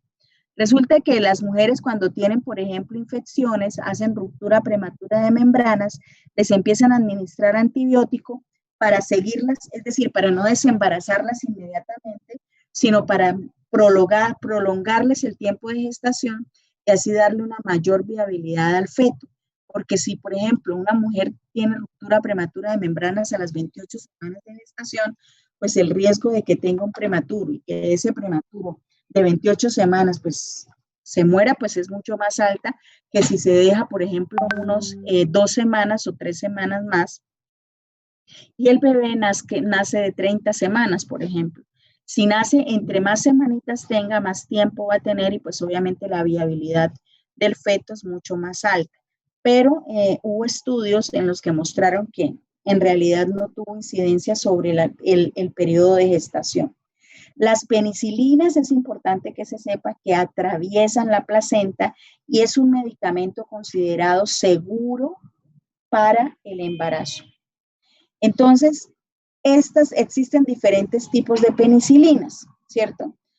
Entonces hay penicilinas de espectro reducido, es decir, que son sensibles a las penicilinasas, como la penicilina G benzatínica, que es conocida como el benzetacil, se administra intramuscular y las dosis es de 1,2 millones de unidades, ¿cierto? Tienen efectos adversos como erupción cutánea, prurito, diarrea, náuseas, fiebre, y las penicilinas hacen reacciones alérgicas.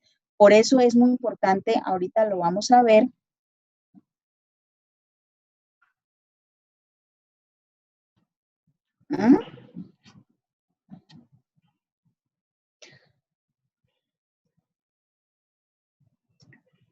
Por eso ahorita lo vamos a ver, ¿cierto? ¿Cuáles son los cuidados con esta administración? Otra penicilina es la G procaínica, la G sódica o es conocida como la cristalina y la penicilina B, que esta es la única penicilina oral, ¿cierto? Bueno, la resistente a la penicilasa como la cloxacilina, la dicloxacilina o conocida como diclosil, las napsilinas y la oxacilina. La oxacilina se consigue vía oral, no en nuestro medio, pero sí acá en nuestro medio se consigue intravenosa.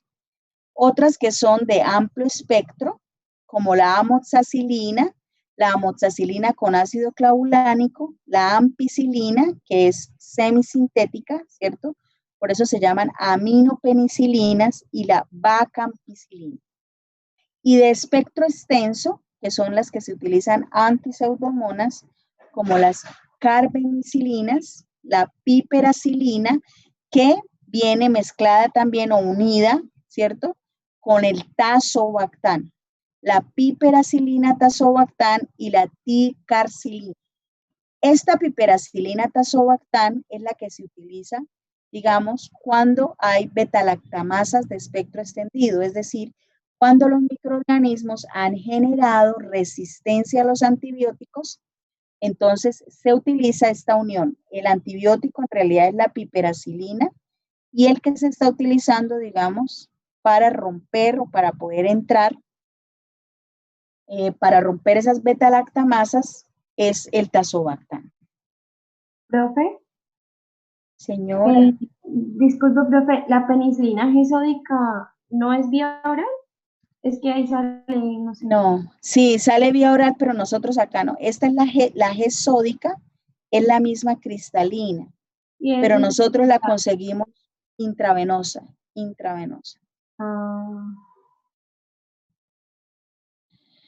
Bueno, otro de los antibióticos.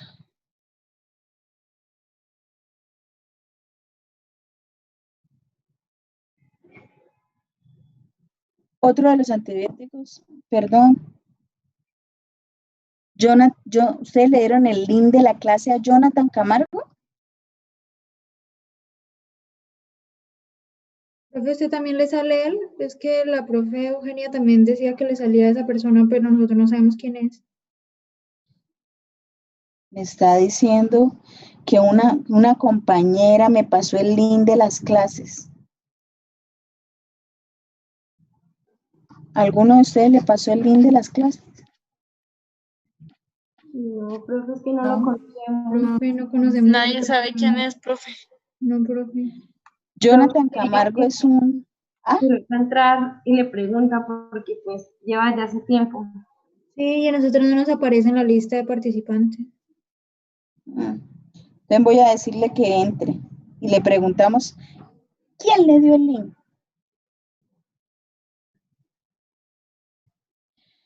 Bueno, entonces los otros antibióticos son las cefalosporinas. Las cefalosporinas.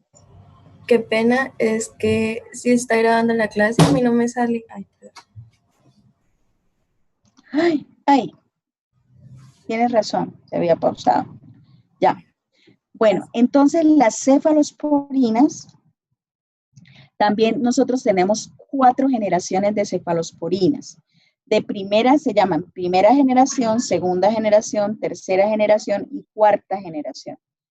Por lo general, obviamente se utilizan de acuerdo a, digamos, la severidad de la enfermedad y las características propias de las personas. En este caso, las cefalosporinas de primera generación, que son estas, son reservadas, digamos, para utilizar, se utilizan para infecciones urinarias, que son muy, muy frecuentes en las mujeres embarazadas, ¿cierto?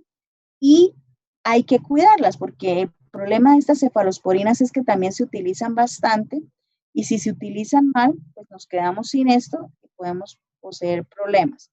Y ya las cefalosporinas de cuarta generación, como es esta, que es la cefepima, se utilizan en el ambiente hospitalario. La cefepima, por ejemplo, es un antibiótico que se utiliza intravenoso y intramuscular. Y es muy importante cuidarlo, ¿cierto? Porque el mal uso, pues, nos puede permitir o nos puede favorecer que nos quedemos sin antibióticos. Uno de los principales efectos adversos, de las cefalosporinas es la presencia de colitis pseudomembranosa, nefrotoxicidad y hacen anafilaxia. En esto hay una gran controversia, chicos, pero en la práctica yo les quiero decir, las pruebas, digamos, la prueba de penicilina, dicen, la cefalosporina hace reacciones adversas, ¿cierto? Las cefalosporinas hacen reacciones adversas cruzadas con las penicilinas. Entonces, la prueba previa de sensibilidad se le hace a la penicilina y si llega a ser positiva, no se le puede administrar a la persona ni penicilina ni cefalosporinas. ¿Ok? ¿Me quedó claro? Sí, señora profe. Entonces, las pruebas de sensibilidad es que en la práctica uno a veces ve que cogen y le hacen pruebas de sensibilidad a las personas con la misma cefalosporina. Y esa no es la prueba que se hace. Para saber si una persona es alérgica a la cefalosporina, pues se tiene que hacer también con la penicilina. Si la persona le dice, yo soy alérgica a la penicilina, pues obviamente tampoco se le debería dar cefalosporina, ¿vale? Jonathan.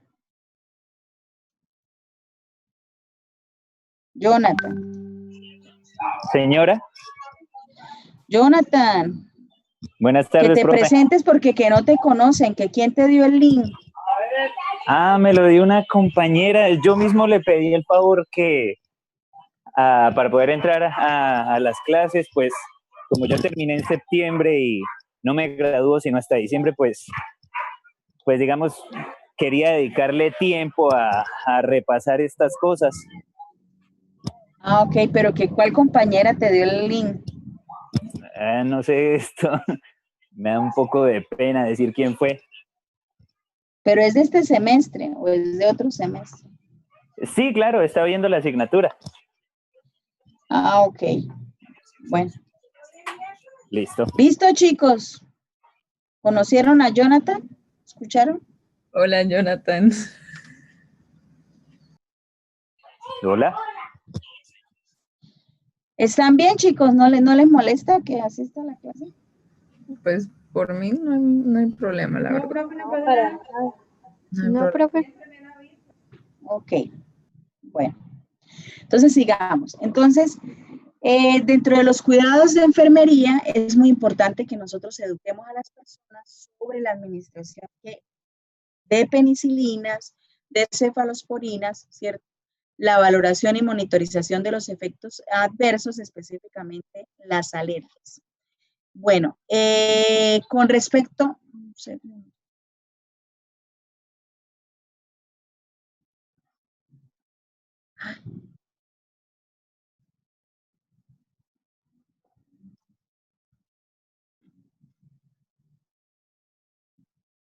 Hola.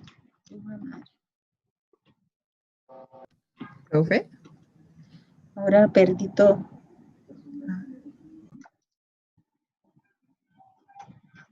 Hola, ¿me escucha? Sí, señora. Sí, señora, la escuchamos. Me descuadro aquí esto. ¿Están viendo mi pantalla? No. Ahora sí. Ya, profe.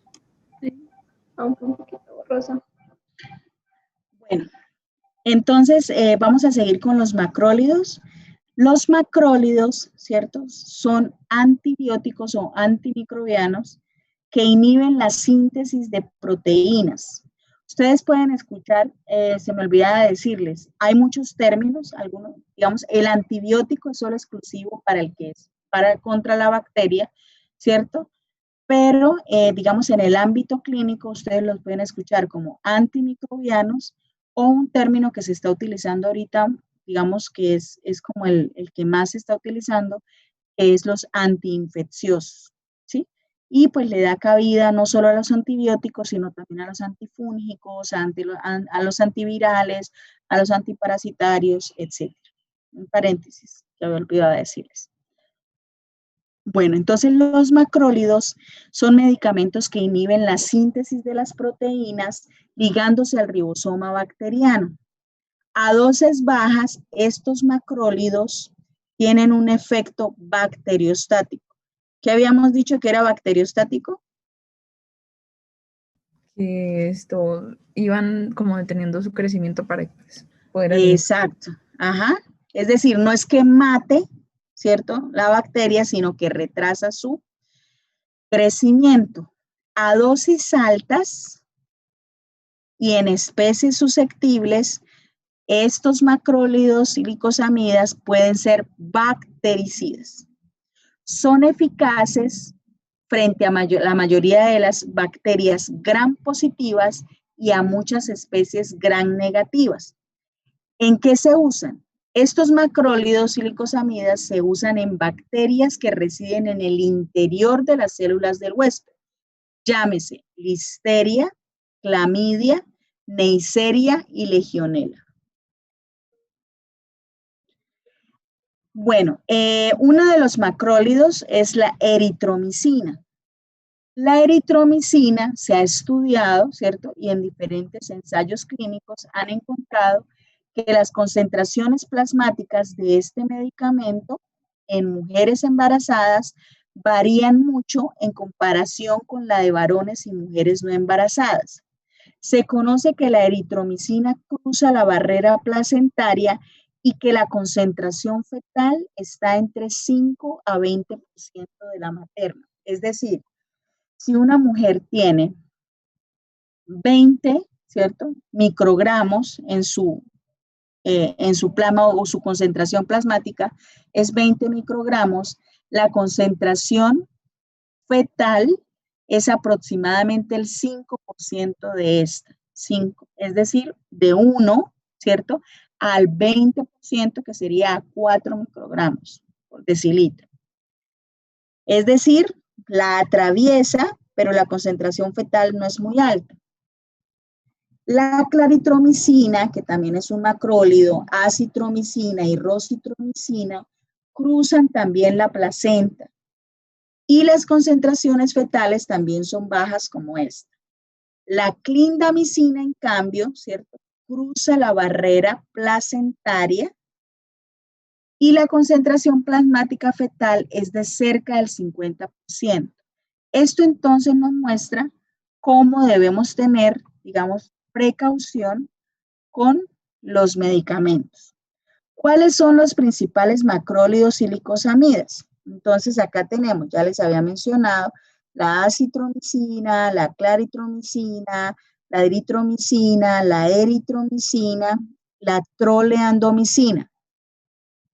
Los principales efectos adversos son las náuseas, los vómitos, la diarrea, los dolores tipo cólico abdominal que da urgencia, ¿cierto? La piel seca o quemazón, y es muy importante, ¿cierto?, tener en cuenta estos efectos adversos graves como la anafilaxia, es decir, hay personas que pueden hacer shock anafiláctico a alguno de estos medicamentos, la ototoxicidad, que no es solo en la persona, digamos, no es solo en la mujer embarazada, sino aquí hay que tener la consideración en el feto, igual que la hepatotoxicidad y la sobreinfección. Vamos a poner, les voy a poner un ejemplo, que es en este caso el que les mencioné inicialmente, que es la eritromicina. La eritromicina, ¿cierto?, es un medicamento que se inactiva por el ácido del estómago, ¿cierto? Por eso, ustedes van a ver la eritromicina no en pastillas como uno encuentra el acetaminofén, sino se ve en comprimidos o cápsulas que tienen una cubierta y son resistentes al ácido del estómago y se disuelven en el intestino delgado. La principal aplicación de la eritromicina, ¿cierto?, es para los pacientes o las personas que no toleran la penicilina o que la infección que tiene es resistente a esta. Tiene un espectro similar al de las penicilinas y es eficaz en bacterias gram positivas.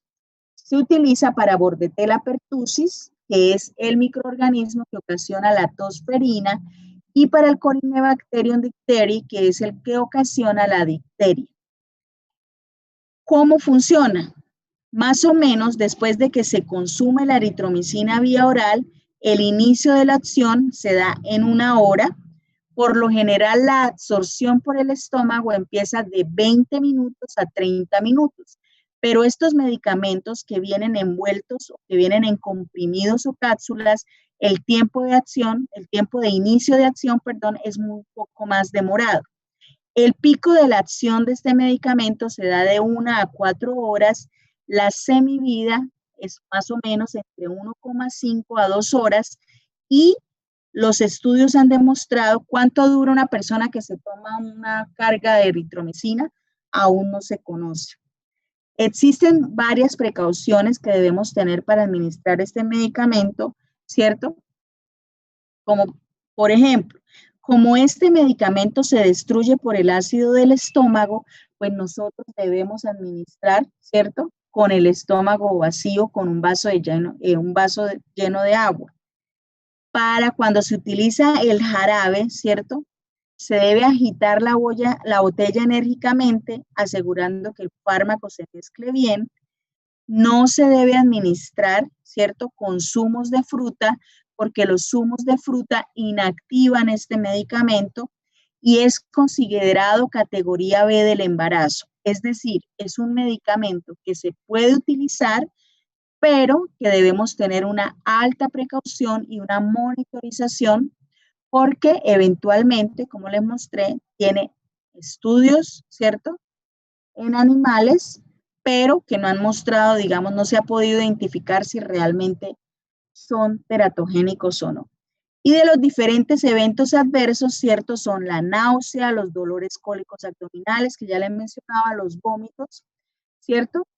Aunque a veces son graves, ¿cierto? A veces no tan graves como para tener que interrumpir el tratamiento.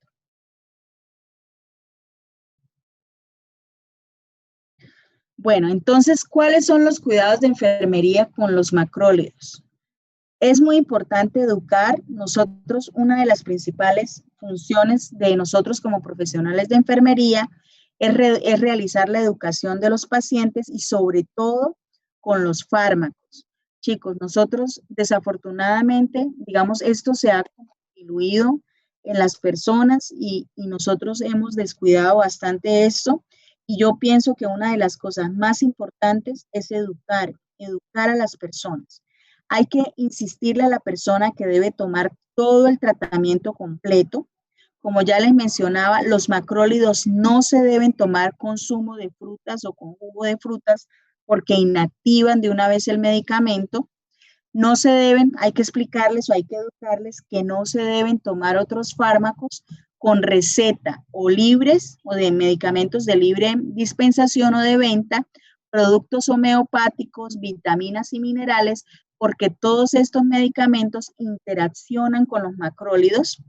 Y es importante también enseñarle a las personas o decirles que es importante que se informe inmediatamente de la aparición de erupción cutánea grave, picor o urticaria, dificultad para tragar, coloración amarilla de la piel o de los ojos, que tengan coluria, que es la orina oscura, o acolia, que es la presencia de heces blancas. Estas dos son indicativas de hiperbilirrubinemia, que es una de las complicaciones que tienen los macrólidos. Bueno, otros de los antibióticos que se utilizan en el embarazo son los aminoglucósidos. Los aminoglucósidos, ¿cierto?, son bactericidas y actúan inhibiendo la síntesis de las proteínas bacterianas e inducen la síntesis de proteínas anormales. Se administran con penicilina para potenciar el efecto, con cefalosporinas o con vancomicina. Se usan juntas para tener un efecto simbiótico y principalmente se usan para tratar enterobacterias. Entonces, si a una mujer embarazada, por ejemplo, le hacen una apendicectomía, es muy probable que se vea la combinación de una penicilina o cefalosporina con un aminoglucósido. Estos aminoglucósidos es muy importante que se tenga en cuenta que son ototóxicos, pueden afectar el oído interno, ocasionando mareo, pérdida de equilibrio, dolor de cabeza, acúfenos, es decir, un pitido todo el tiempo, sintiendo un ruido todo el tiempo en el oído, y por lo general el efecto ototóxico de los aminoglucósidos es irreversible. Este es uno de los aspectos muy importantes que hay que tener en cuenta, digamos, en el embarazo, porque ocasiona sordera en los fetos. Se utiliza para bacterias gram negativas como la E. coli, la Serratia, la Proteus, la Klebsiella y la Pseudomonas. Los aminoglucósidos entonces son ototóxicos y nefrotóxicos. Y nefrotóxicos porque las pruebas, digamos, muestran pruebas de función urinaria anormal, creatinina sérica o nitrógeno ureico elevados, y este efecto nefrotóxico por lo general es reversible. Aunque hay casos en los que pues, se le genera digamos, una insuficiencia renal o un daño renal a las personas y pues este sí es irreversible. Se utilizan en el embarazo, pero hay que tener mucha precaución. La gentamicina es el aminoglucósido que más se ha evaluado en el tratamiento de las mujeres embarazadas. La concentración plasmática de la gentamicina es menor en mujeres embarazadas que en las no embarazadas. Vuelvo y les digo, por la eliminación renal. ¿Por qué? Porque este es un antibiótico que se elimina, digamos, por el riñón. Cruzan la barrera placentaria, pero pues las concentraciones plasmáticas fetales son menores que las concentraciones maternas. Hay que tener mucho cuidado, ya les mencioné, por la presencia de sordera fetal, que es ocasionada, digamos, en los estudios y en los reportes de caso, se ha encontrado relacionada a la streptomicina y a la kanamicina. Los aminoglucósidos más, digamos, seguros son la amicacina y la gentamicina, pero acordémonos que la sordera, digamos, la ototoxicidad y la nefrotoxicidad es de todos los aminoglucósidos. El aumento del riesgo de nefrotoxicidad, sobre todo cuando se administran cefalosporinas en conjunto, es decir, colocan una cefalosporina más un aminoglucósido, y también tienen riesgo de ocasionar bloqueo neuromuscular cuando se combinan con bloqueadores musculares o con sulfato de magnesio. El sulfato de magnesio, me imagino como acabaron de ver con la profesora Eugenia, ¿se utiliza para qué?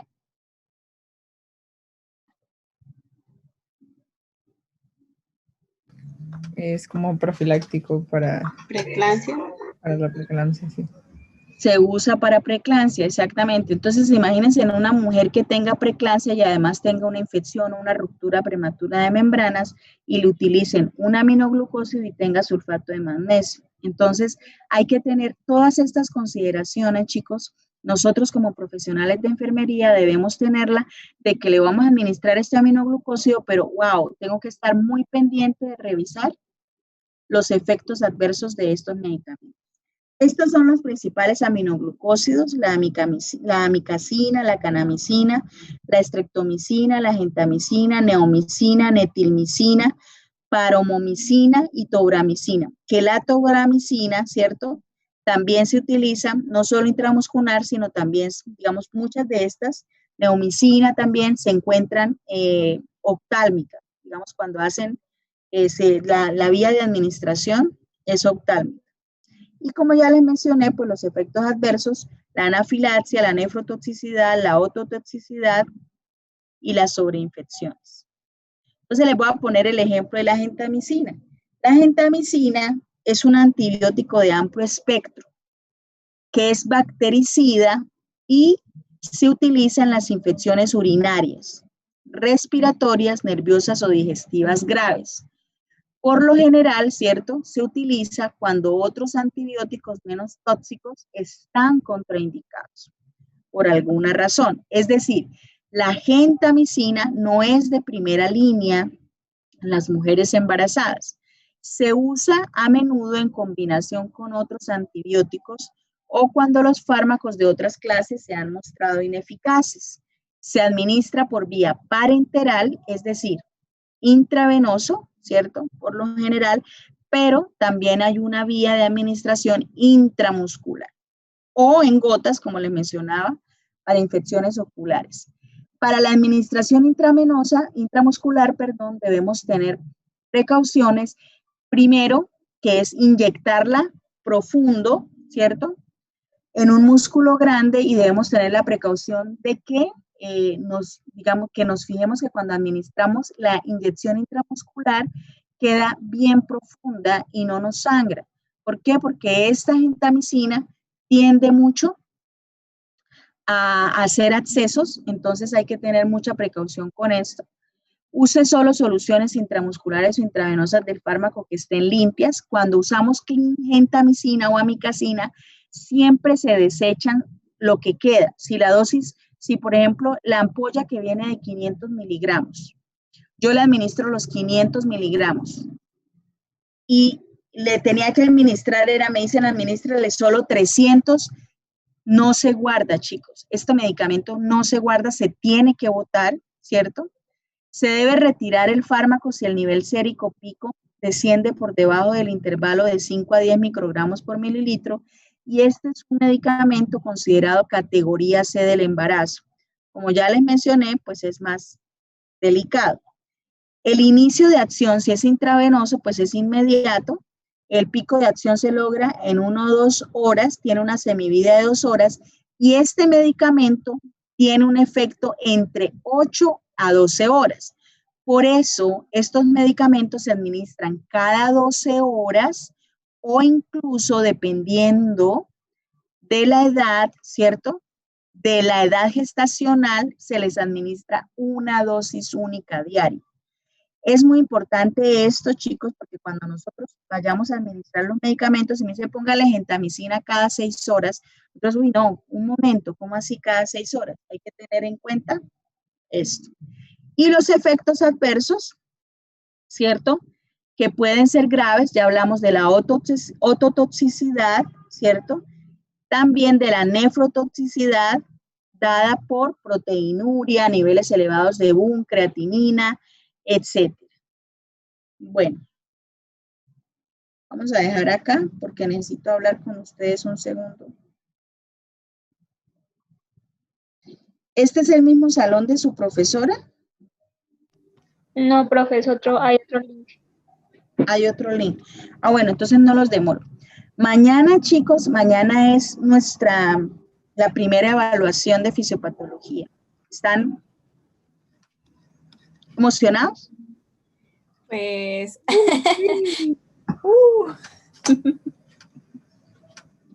¿Sí? ¿Están emocionados? Bueno, chicos, la evaluación yo se las voy a hacer por Moodle, ¿ok? Sí, señora. Sí, profe. Bueno, para mañana sí necesito pedirles un favor. No hay ninguna otra manera de controlarlos, sino es que ustedes me enciendan las cámaras en el previo, ¿ok?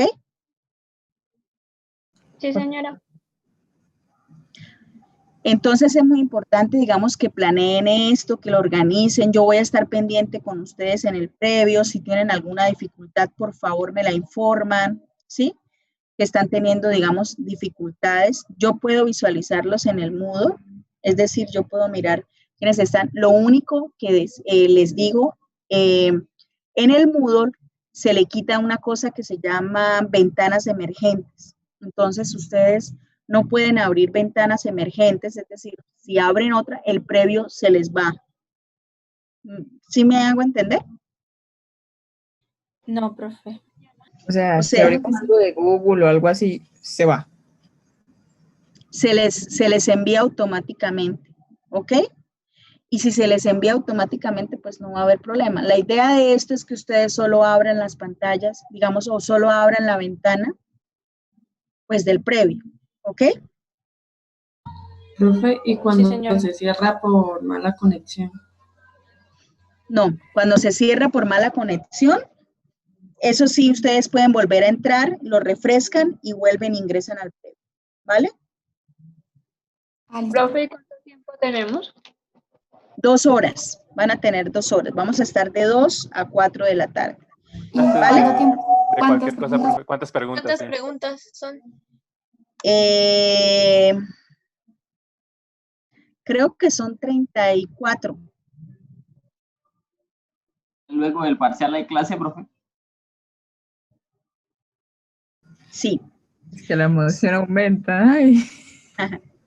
Si ustedes tienen, digamos, alguna, la idea es que tengamos les voy a dejar un poquito menos de tiempo para que puedan, o sea, cuando se termine el previo, ustedes ahí de una vez lo pueden revisar, revisan la nota y cualquier inquietud me la hacen saber de una vez, ¿vale?